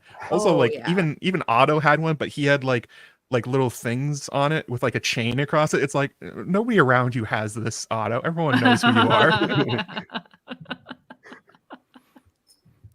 Okay, so it's clear that we find this show funnier than some people, and I guess it's a different brand of humor. Some of it's more subtle, but there's definitely some character moments that should make you snigger away. And just a reminder that tonight there's a tip jar in the chat, and that goes to a charity called Connell Bust. I see that some people have donated it to the tip jar, so I just wanted to say thank you very much. Keep it coming. It's good organization. Okay, so why don't we do a quick round best death? We go from humor to death pretty quickly. So yeah, anyone, any ideas for the best death of this season? We all just say Viserys and move on to the next one. I was going to say Lena for choosing her. Oh, fair enough. For choosing her death, but also honorable mention to Viserys. Did you say Viserys or Lucerys? Viserys. Oh, I mean, Eric squeaked like a chew toy when Vhagar got him. Yeah, that was turned into a meat popsicle real fast. Wow. And then there was Daemon. That was funny too. Daemon's was great. Yeah, Lena's definitely my favorites, probably. Yeah, I think. Because we're just coming off the humor thing. I think like Viserys killing the heart, and having to take a few goes at it. A very Edmure Tully moment. Just to Keep cover going, a different champ. death. You can do it. He's like, right here, stab here. My lord, like, here. I know, like right here. I know what I'm doing. Come on, man. no, there again. Emma set the table. Yeah. Yeah. And then Vhagar ate. Am I right? Yeah. Wait a second. Those two probably hurt the most for me. Emma was I don't know the heart-wrenching. criteria. Yeah. Honorable just mention can't to the guy that believe- got crushed by Caraxes when he's saying, "My Oh, prince, you're here to yeah. save me." Ooh. Squish. My Prince. Oh yeah. Yeah. Great death. 10 out of 10. Oh, Bad Oh, death though was crab feeder because we didn't see it. cut in half. He was just cut like It was- literally when he came it was a out, cool like cut. dragging the half of a body. It was pretty impressive. Sasuke in the chat says Beth Death was that Bracken kid, and Ooh. Yeah, good one. Got Yeah, that's wrecked. true. Yeah. That That's was true. fun. That was so Good much fun to choice. see. That was Yeah. that was when we were just sort of like we were practicing for the blacks versus the greens. So Yeah. like Brackens versus Blackwoods. I mean, you can call me a black, you can call me a green, but never, ever call me a Bracken, okay? That's all I'm saying. Never. Big N. There will be no Bracken counterculture. That's will not right. split. I was Will in not allow it. I was in Chicago the week that episode aired, and I was watching with a couple of fandom friends who I think maybe some of them might like. Blue Insanity is in the chat tonight, and we were on our feet, like just cheering with for that whole scene. We're like, we get Blackwoods and Brackens! Oh my god! So yeah, that was a great moment. Ryan It was like really a- does love us. It was like the same sort of thing when during season 8 when they started singing Jenny's song. I was like, yes, Aw. I didn't expect this. Yes. This is awesome. For the Yep. who was it? The Black Swan, Joanna Swan. Yes. That was a great mention. reference. That was Yes. so early too, and it was Yeah. like, yo, I have faith in this show. After Yep. hearing that little Yeah. tiny piece, Yep. Very exciting. What else we Okay, got? so next I want to talk about dragons. Game of Thrones had 3 dragons and we saw them grow, but this show has got a lot more dragons. I think we saw 9 this season and we heard of more. So there's going to be more in season 2. That's very exciting. So how did we think the dragons looked with the CGI? Because I thought a couple of times it looked a bit patchy early on, but then in the important sequences, the detail was very good. And if you look at the chase scene in episode 10, that was like nearly flawless. So what do you guys think? Well, one thing is those were the last things they did. Like, I know people in the press who saw most of the season way ahead of everyone else, and everything was just like tennis balls on the screen and stuff like that. So they really like pushed those things out fast at the end. So there's a lot of wide shots of a lot of the dragons, to say the least, especially not Caraxes and not Cyrax, like all the other ones. Like the scene on Driftmark where they're all up on the thing, you can't really see them. And like, actually, Egg was in my chat when we were streaming talking about this. I'm like, which dragons are these? And we're like pulling up, yeah, like trying to zoom in and get everything. So that's part of the reason the CGI takes so long. Mm-hmm. hard to get screen caps of, but some of them I thought some of them were incredible. Watching the way Caraxes has to fly because his body's just different than the rest of the dragons I love it. Like because like you could see that it's not, they're not just flapping the wings. They're like, oh, he's got to kind of move like a snake too, because that's just how his body is. So he's just wiggling through the air. Bloodworm. Such a I big love boy. The bloodworm. Oh, worm. So much. Actually, that's one of my favorite shots of the entire season was in episode 10 when Daemon is talking to the King's Guard on the Dragon Mount, and Caraxes just comes up behind him, like and you get touchdown. this shot of Caraxes like over Daemon's shoulder, and you get his eyeball, Like, and I he's heard like what you guys were grinning, saying. like ha ha. It was amazing, especially against all. I mean, the idea of dragons and their dragon riders and their bond the entire season, and especially hammering that home in so many ways in episode 10. I loved that shot. Like, of all of them, Caraxes is cool and collected. Like Daemon comes on down, like, I heard I might get a snack, babes. What's up?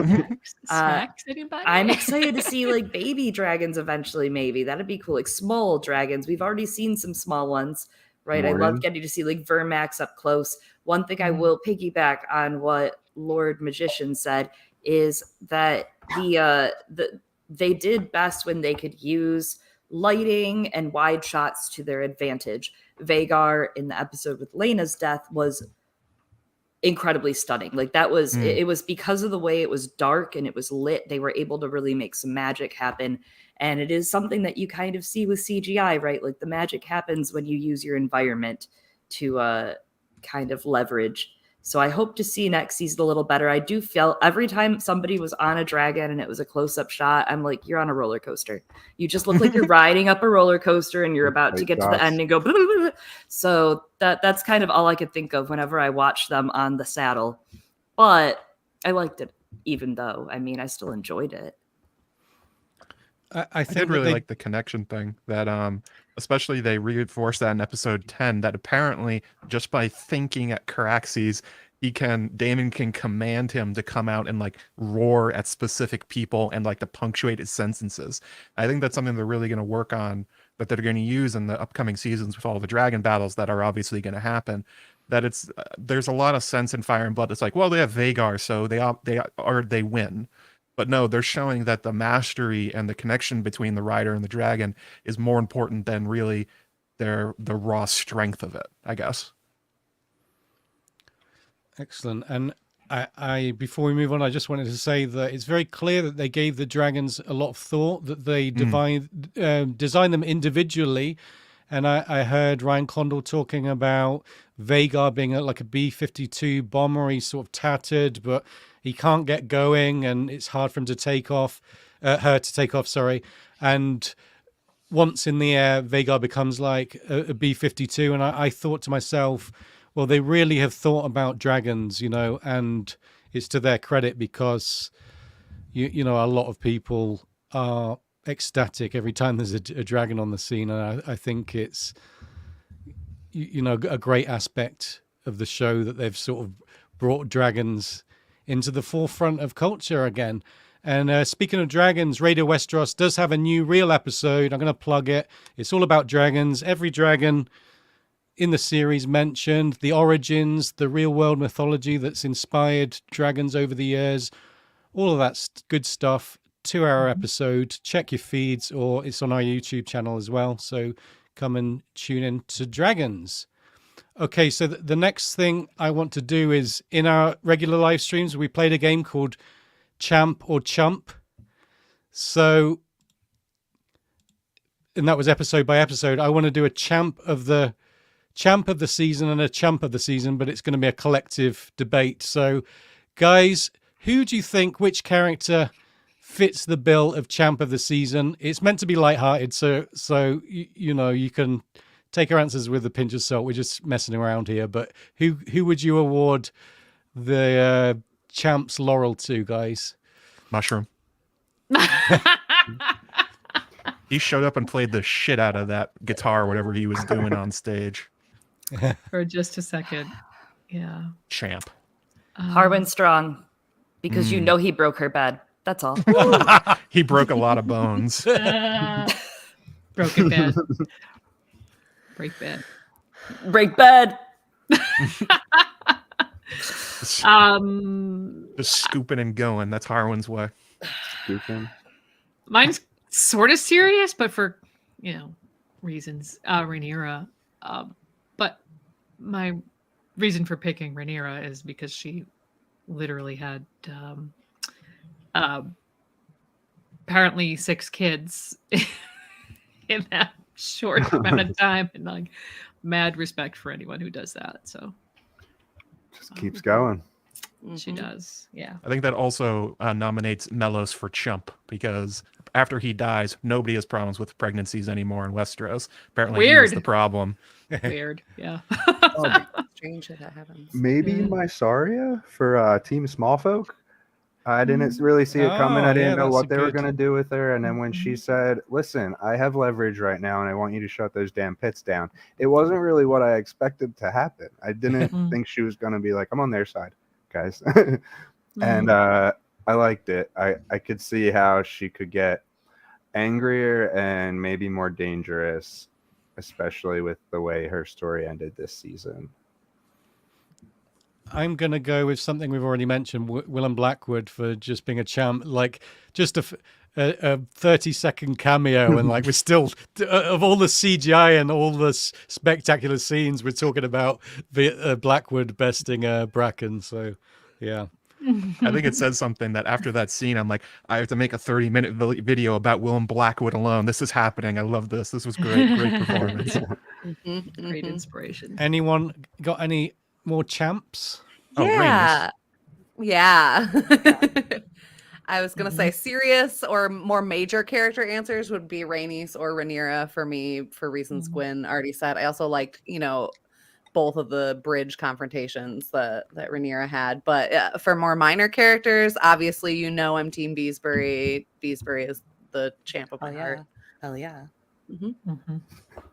Yeah, E's best was fantastic, and everything she did in this season, she made the most out of every line they gave her, every minute on screen. Especially, I loved her during episode 10, where every time Rhaenyra's doing something, she like slides through the scene, just kind of like giving her eyes like, all right, time to step up, and like refusing to bend the knee when everyone else is. And it's like, ooh, you were really crushing it, E's best. You really made this character. I mean, Rhaenys was already kind of a favorite character for a lot of people from Fire and Blood and the Dance of the Dragons, but like, I think she really elevated in the same way that Patty did for Viserys. Really made Rhaenys a next level of favorite character. Yeah. 100%. She looked so good, like just casually lounging against the driftwood throne. Effortless. Oh, And there's her this cousin. Perfect. That's what I was just gonna say, when she comes bursting through the door with her riding leathers on. It's just, well, like that's probably one of my favorite. It was all minute queenly. scenes. Everything that she did, like when yeah. she had to act a certain way, she acted a certain way, and she always just like did. She was a leader. Yeah. Jamie Har in the chat said something that I don't think any of us have thought so far, which is Otto for getting everything he wanted this season. They wanted to clarify they don't like Otto, but he cleaned up and he knew it. It was like, yeah, that's a pretty good point. Yeah. So, Chloe, have you got a champ nomination? Yeah, Harwin Strong. Oh yeah, That's the sorry. strongest nomination. Yeah, that's it. Okay, Yeah. so many candidates for you viewers to consider of our champs, but let's get on to the real fun. Let's throw some dirt around. Who is the chump of the season? There's so many chumps in this show. Week by week, it was difficult to name them because it was a lot harder to name a champ than a chump, put it that way. So, guys, who is your chump of the season? So this has to do with my YouTube channel. I obviously got a lot of traction talking about Larys Strong, and I think I tricked a lot of people with my first one because people watch that video and they're like, oh, I can't wait for this guy. He's going to be so great. He's going to be so interesting, like this great spy master. And then as the weeks went along, the comments went to, why did you make me like him? He's such a piece of shit. I'm like, yeah, he is. He's the worst. That's why I like him. Bad characters are fun. They are. Yes. I think Kristen Cole looks consistently bad throughout the season. I think you were right to name him champ for episode 1 because there wasn't another champ moment after. Yeah. Yeah. No. He was in my top 3 every time I had to pick a chump. Let me just put it that way. So I feel like that's a strong showing. Yeah. Yeah. I think Don't like overall he Unhinged. is Crispy is the chump of the season for me. Yeah, I think Aegon is a huge chump. I mean, he's a bad person for a myriad of reasons. Doesn't treat women properly, doesn't give a shit about his wife or kids, likes child fighting pits, fathering bastards while, going after his own nephews for being bastards. Like, can't even win a fight against his younger brother, wants to run away from responsibility, which honestly, that's probably the best choice he could have made. So yeah, I mean, for me, he was very, very chumpy. And I'm forgetting probably the biggest chumpy moments for him, which are at that dinner where everyone else was like, let's put on a nice show for dad. And he just wouldn't stop picking at Jace. And just so nasty. Mhm. Yeah, that's a very great point. Not a single goddamn redeeming quality. Mine, I'm gonna go a little out there right now, so stay with me for this. Jasper Wilde, Lord Jasper Ah. Ironrod Wilde, who did Deep not cut. deign. He's a chump for two reasons. One, he didn't deign to name himself the entire season. First of all, second of all, there was not a single dick joke about the man, and honestly, if this isn't remedied in season 2, I won't be watching the show. So I hope Ryan Condal hears this. You guys have a big reach, so I'm using this. I'm using this platform. He's in the chat. Ryan Condal, Platform. you need to fix Yeah. this. We There need needs to to man be He's watching, of course. Iron Rod joke. We hear Thank about you. his Sorry. darkling schemes, but we don't hear his They're not dick actual jokes. name or nickname. Yeah. Mm. I really blame Game of Thrones. You know, they really turned. You can have a couple dick jokes, just not a lot. You know, like Mhm. there's like a meter you should maintain is all. And I think that maybe we're missing a dick joke on Iron Rod. I would have liked an Iron Rod joke. So Yeah. he's the chump for me. Chump. Don't Yeah. take up space. I could have had Tywin Lannister taking up space instead. You know what I mean? We could have like twice the Tywin dialogue in the council if Jasper hadn't just shown up and chumped it around. Done It's the nothing. same actor. They would have had to Parent Trap it. Yup, see?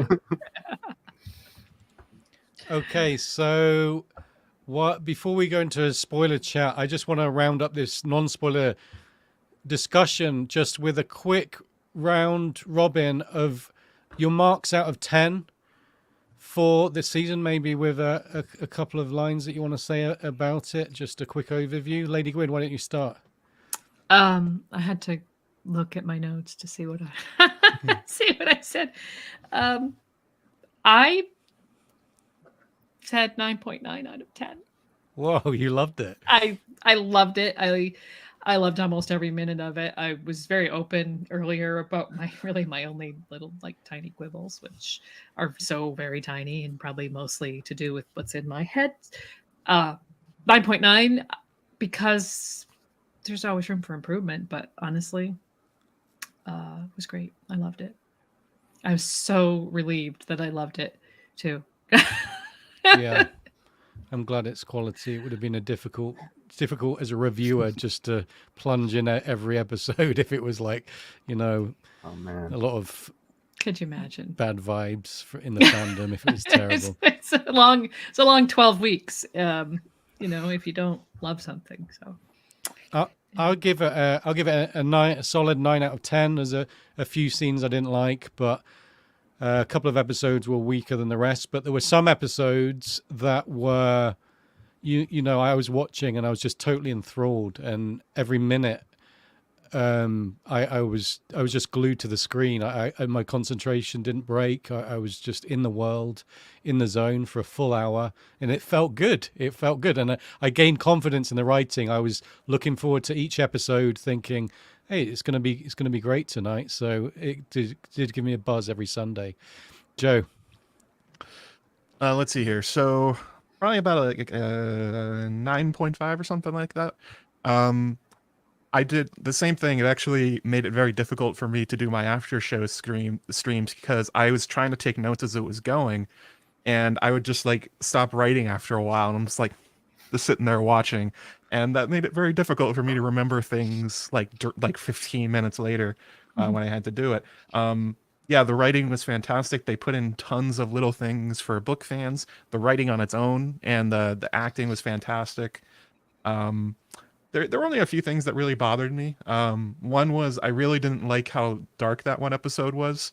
I more than it was dark, the effect was bad. That you could tell they were in bright daylight and stuff like that, and that I couldn't get myself out of it. I was wearing sunglasses, so that was a minor annoyance.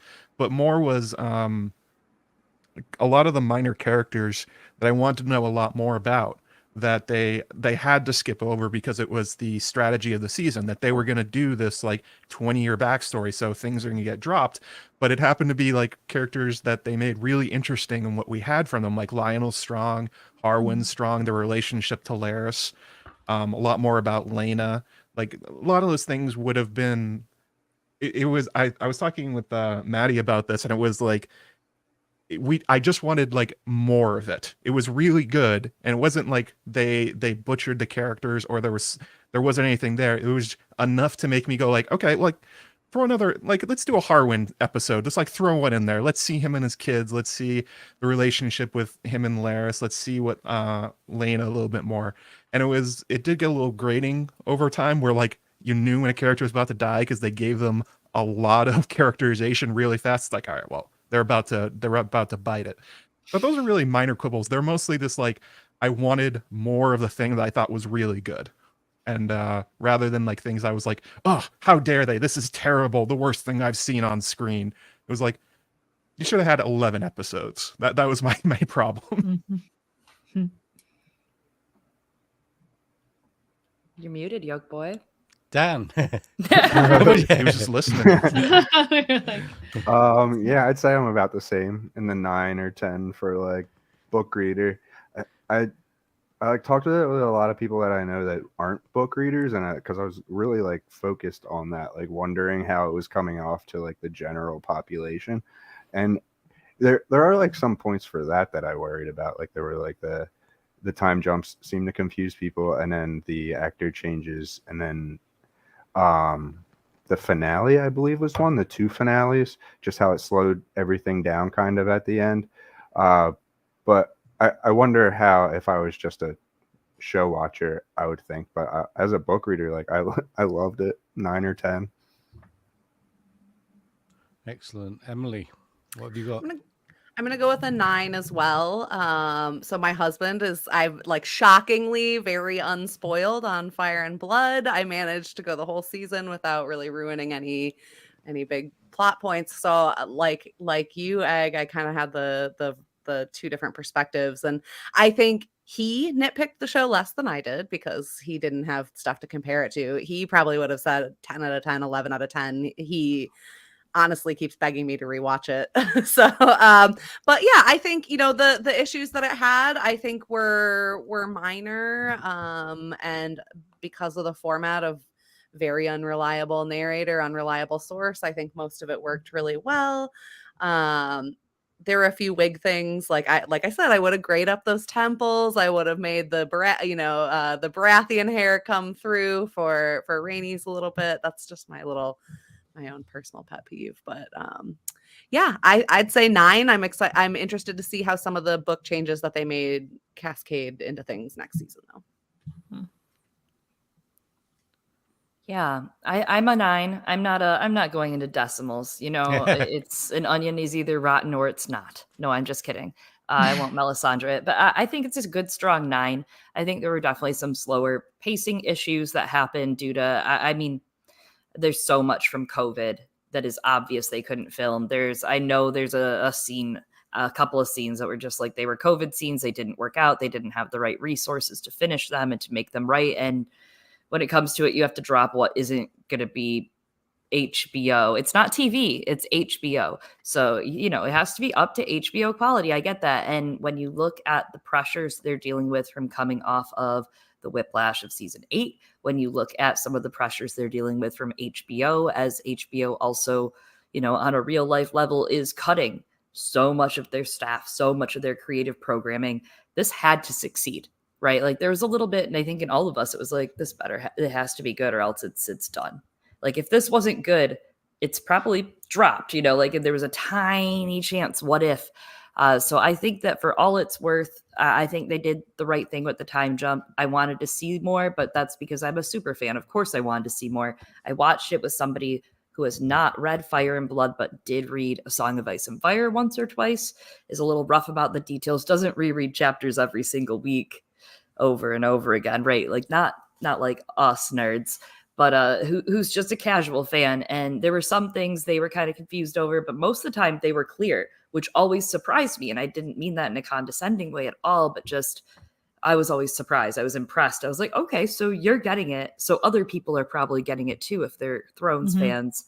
And I think the connections between the throne stuff, the minor little, oh, here's a nod, wasn't too much. It was just enough to make you feel home in Westeros. So I think as the next piece in the Westeros cinematic universe, they did it. They did the damn thing.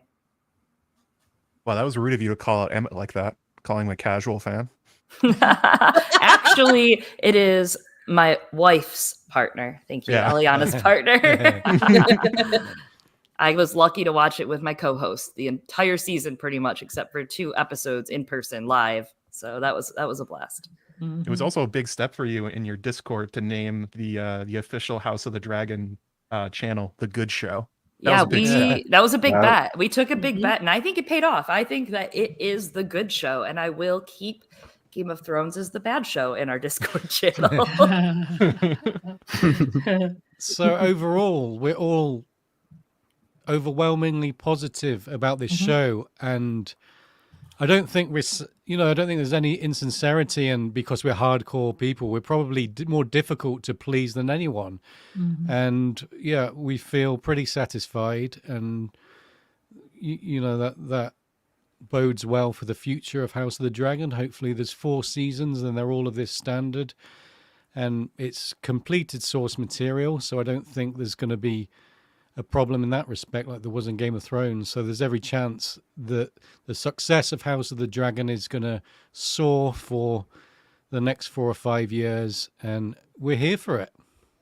Yeah, I didn't spend 10 weeks not sleeping and hurt my wrist for a show I didn't like. Oh yeah, it's tough. Covering its show season is difficult. It's a difficult grind when you're a content creator. It's like, yeah, all of a sudden you sort of have to give up half your week, and it's very repetitive talking about the same show and overanalyzing it. But this is my final night.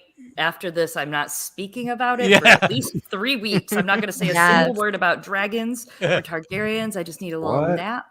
Yeah, really. I thought it was a perfect time for the dragon episode to drop the Rhaenyra Westeros because I was give me more. It is.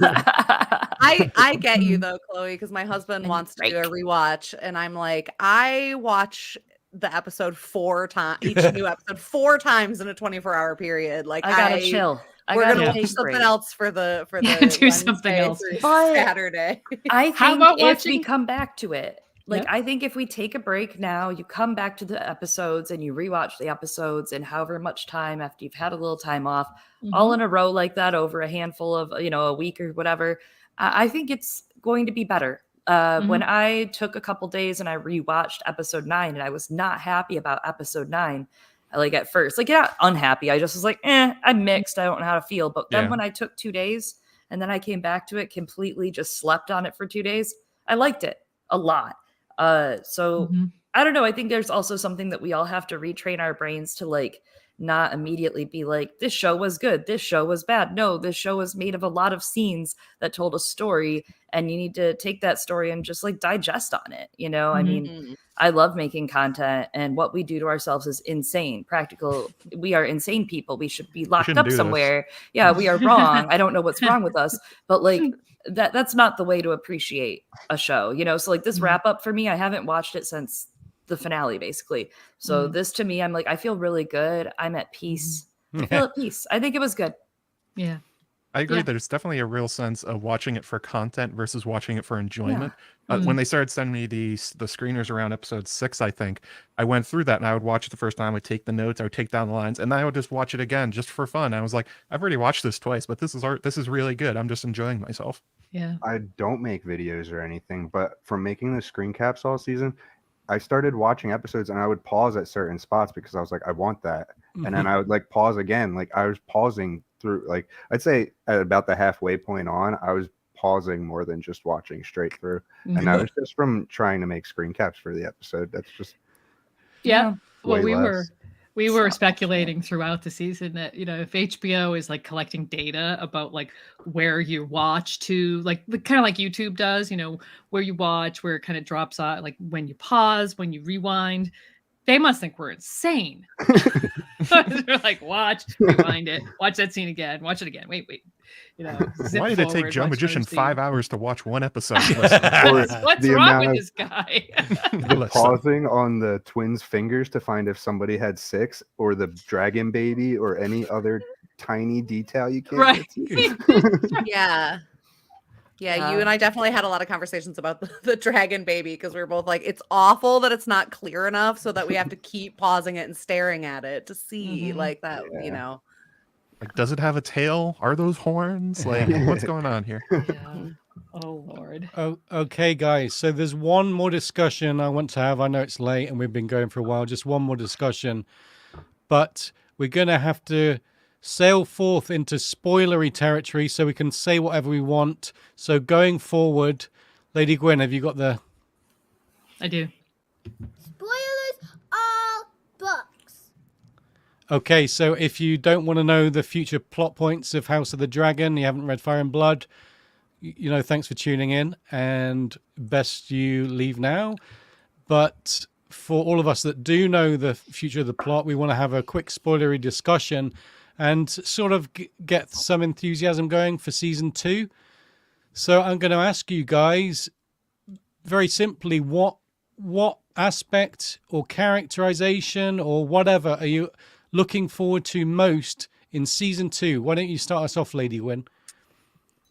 You know, when I first started thinking about this, I thought there's a lot of things I'm not looking forward to in season 2. But there are a lot of things I am looking forward to. Seriously, that is to do with deaths and tragedy and stuff like that. What else would you expect? It's George R.R. Martin. But I am really looking forward to Jace at Winterfell, Sarah Snow specifically. Can't wait to see how that plays out, because that storyline being included in Fire and Blood and hopefully here, that is such a precursor to RLJ. It is my jam, so very excited for it. And if I could just throw out there also Wild Dragons. Okay, I'm going to go with this season. As much as I loved it, there wasn't that many different places that we visited, considering the size and the scope of the world of Westeros as we know it. And you know, Game of Thrones did do a good job of going around to all these disparate places. So in season 2, we're going to see some more places, and some of them will be new places, but some of them will be like second homes. We're going to go back to Winterfell, guys, and it's going to be a huge nostalgia hit. It's going to be great. I think the hairs on my neck are going to stand up when we come into the courtyard of Winterfell. And it's just going to be so fantastic to see diverse places, but especially Winterfell, right? Because we all love that. Yes. Mm-hmm. Yes. I guess I'll go next. Well, I am definitely excited for Sarah Snow and Jace, so that we can finally see somebody boned under a weirwood tree, and then have Bran Stark make a cameo watching through the weirwood eyes. Oh my god. Just like taking some popcorn, like, ooh, good moves, Jace. Way to go. That's some good sex in your You're design. not selling me on Sarah Snow with this. I want it less now. Oh, it's going to be fantastically awful. It's going to be great. But more seriously, I mean, definitely the lads and the Blackwoods, the introduction of Bloody Ben, Red Rob Rivers, Black Alley are going to be definitely highlights. Almost assuredly going to be fan favorites based on what we know of them already. That stuff's going to be great. The Winter Wolves with Roddy the Ruin saying we're here to die for the Dragon Queen. There's so many really epic moments that are coming up soon, and definitely onto the idea of where we're going to see. I think we're going to see Raventree Hall. That's going to be, I'm going to squee like a little girl. I'm going to giggle all over the place when it shows up on the screen, and it's going to be fantastic. Excellent. Dan, I'm thinking telepathically here that you're going to talk about dragons, right? Yeah, I really want to see Sheepstealer and Cannibal and Grey Ghost. But Adam of Hull, I'd say, and Alan, I'm really excited for. And I'm anxious for, considering what they've done with Rhaenyra at the end of the season, or at the end of his arc. Yeah, I don't know how they're going to handle it. I don't know if he's got a death coming up or a weird return, but I'll trust them until I see otherwise. Do you think they would have a new rider for Sea Smoke without commenting on the fate of Rhaenyra? Because there is quite a strong theory that Sea Smoke would not be able to be ridden until Rhaenyra's death. So is that what you're referring to? Yeah, I don't want them to be ambiguous. I mean, I guess like somewhat ambiguous if we see see Smoke react to a death, but I think there should be a death. And like the way that we've seen people connect with their dragons, and Laenor's supposed to have had Sea Smoke since like he was little. Like he didn't fly him for a while. He just kind of brought him around.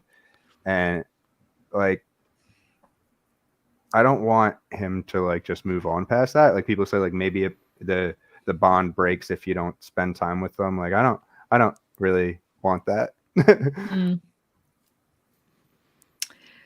Yeah, I don't know. Okay, Emily, what have we got Show for the you? sunglasses. Sure. You guys all picked exciting things. Mine is kind of dark, but I thought they did such an amazing job setting up Rhaenys this whole season. I think they did a great job making it, and that final episode, her choice and her kind of driving the decision for her and her husband and their whole house. And so I am excited to see her mount Meleys, take Meleys to war, and ultimately pay a really horrible price for it. I think we're going to get a really cool but extremely heartbreaking scene at Rook's Rest. And I hope that as part of all of that, we actually see Corlys on a fucking ship. Like, we haven't seen that yet somehow. He's been near a ship and near water, but kind of those things. That would be great. Mm-hmm. Yeah. Well, I'm gonna echo you on choosing a big, horrific, sad thing. Which is, I'm actually looking forward to Aegon the Younger and Viserys getting swept away on the gay abandon, doot. And I'm actually, that's this twofold. So I'm looking forward to that. I'm actually looking forward to the sadness of Jace's probable fall. I feel like that might be the end of the season, just with how the timing works. But also, to cheer you up out of that sadness, Raquelio Bryndoon? When? Raquelio Bryndoon. When I get to see them, I will be complete. I will be happy. I will be whole. I'll be hale. I'll be healthy. Yeah. So Raquelio Bryndoon is my happy one. But the first one is, I don't know, with that idea of Rhaenyra, maybe we'll get a wink and a nod, and Rhaenyra will be the one that finds him on the gay abandon. Maybe that's he's what the they one that did. killed Rhaenyra. They gay abandoned. Yeah. Or yeah. Uh-oh. Or maybe he wanted to meet him. That is Laenor. Raquelio Bryndoon, his secret identity. He's already mentioned him, right? Oh, no. I mean, shows up with a huge purple orange beard, mustachio. It's his disguise. He can't stay bald forever. What if they just bring Didn't both Rhaenor of the mention him Dario already? actors in, both of them, and then give them the wig and the whole entire thing, and they could be extras. Each one can be half of the mustache. That'd be so good. That'd be really good. I forgot one minor thing that I'm looking forward to, which is Sabbatha Frey. I'm excited for some queer lady representation in the show. She hides in the toilet. Did she hide in the toilet from the Dragonfire in the outhouse? Oh yeah. Yeah, I think that's her. I'm pretty sure she hides in a privy. Yeah. Improvise, adapt, overcome. Okay. Hey, she's the first outhouse Sabbatha, There we go. Okay, so it's clear there's a lot to look forward to in season 2. The season 1 was a long set, really just a setup. Like I said, the first half of the season, you're not even focusing on the main characters of the Dance of the Dragons. So we've rated it highly, but there's every chance it could improve now that we don't have to time jump, and it can be a more focused story. So providing that they write it well and that everything comes together, I think we can have another top season to look forward to, season 2. It's not going to be next year, unfortunately. I'm thinking it might be back to the April roster in 2024, because the Game of Thrones used to go out in April. It's a good month, I think, for awards and so on. So we might have a long wait, but stay in touch with the fandom. Follow us all on Twitter, and we will get over this wait. So thanks to all of our guests. It's been great to have a full house, and we did tonight off the cuff, which we don't usually do. So it was a different style. I hope everyone at home's enjoyed it. I'm going to go around and I'm going to say, why don't you guys give your Twitter or your podcast or your YouTube? Why don't you start? Joe Magician, tell us about what you're up to. Yeah, you can find me on my YouTube channel at youtube.com/showmagician. I just put out a video about the curse of Harrenhal, how it's not cursed once, but 6 times. Basically what happened during the season is that I had not enough time for all the good thoughts in my head. So over the next few months, just going to be taking those down, putting them into videos, doing some stuff to get ready for season 2, like character backgrounds. Obviously on the Blackwoods, gonna go crazy with the Blackwoods. But yeah, not sure when I'm gonna start doing streams again because I'm kind of streamed out. This was the right speed where I didn't have to do anything. I Yeah, just kind of showed up and talked I think for all rather of than us. preparing. So yeah, definitely very much a Bilbo what is it? Too little butter on too much bread at the moment. So that stuff will be coming. But yeah, check out my channel. I guess my Twitter here. at the Joe Magician. There you go. Yeah. For as long as that lasts, I'm considering getting rid of it, but we'll see how it goes. We're going to show all of our Twitters, and then we're all Okay. going to As long as it express our, exists, check me out there for all the you know, funny jokes I make. the hellscape. So Dan, where can we find you? Aegon there. No There you on go. Twitter or in everybody's Discords here, I believe, and your Slacks and everything. Yeah, I'm honored to be here. I've learned so much from everybody that's on screen, so I really just wanted to say thank you. I love you guys. We love you too. Thank you. We love you too. Emily. Yeah. I'm also on Twitter at Emily of the Erie. I don't have my own podcast either. I just I consider myself a professional podcast guest. So just find me on other people's channels, I guess. Availability now. I'm gonna be free for a little while. Yeah, I like to talk about Song of Ice and Fire. So people in the chat wanted more wig talk, so I'll probably get into that later this week. I also am a wig stylist. But yeah, that's it. We need an Emily wig blog.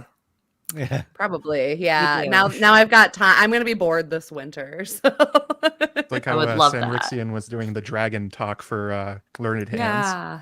I actually was gonna. I have a great Targaryen wig, and I was gonna style one of Rhaenyra's hairstyles and just show up for the stream wearing it tonight as a surprise, but ended up traveling unexpectedly. Actually, Egg drove me to the airport at 4 a.m. today. Thank you, Egg. I wouldn't be here without you. So, best Egg. Best. If anyone asks you who the best Aegon is, it's actually this one. And thank you so much, Emily, for joining us, not just tonight, for the whole season. It was really hard work. The other live streams we did, the 10 of them, wow, we had to do a lot of prep. It was a lot more prepared, and it wasn't off the cuff, and it was difficult. So I really appreciate your friendship and the time and effort you put in, and you're It a was perfect wonderful. guest. So No, thank you you. guys are so fun to work with, and yeah, there's nobody else I would rather write a 5 to 6 page book report with every week. On Okay. command every week. Last but not least, Chloe, tell us about Girls Gone Canon and where to find you. Hello. Chloe, I have two. Oh gosh, I'm have sorry. two So for you. many links. They make her type and type. Thank you so much for having me again, and happy birthday once more to Lady Gwyn. You have been on our podcast. We've had Yoke Boy on. We've had a couple of these faces. We got to get a couple more. So keep your ears and eyes peeled. But Girls Gone Canon covers A Song of Ice and Fire, POV character by POV. So we run through one at a time. We are now at Bran. In fact, we are putting out our 171st A Song of Ice and Fire episode this week. We've also covered his Dark Materials, books and show, outer novellas, and we have started the Outer Books of Dust. So if you're interested in those, please come listen. We're on a platform near you, hosted at Podbean initially, but just look us up if you're on Spotify, etc., all of those. And we'd love to hear from you or you to hear from us. So come by. Very good. Thank you. Excellent. And thank you to everyone that donated to the tip jar. Con or bust. And we're at $320. Thank you, everyone. $320. So much. Wow, That is $320. That This is is a a great great- cause. Nice. Thank you Great so cause. much. That really means a lot. That's Yeah, great. They're going to be it really so does. pleased with They'll that. be pleased. They'll be very pleased. It is great for us. We obviously love our fandom, as I said in our Discord, and we really want to, and to our patrons. We We want to support an organization that is making our fandoms in general better. So this is it's great. Thank you. Thank you. And thank you to all of our patrons who keep our ship going. Thanks to all of the viewers and listeners that have tuned in over the season.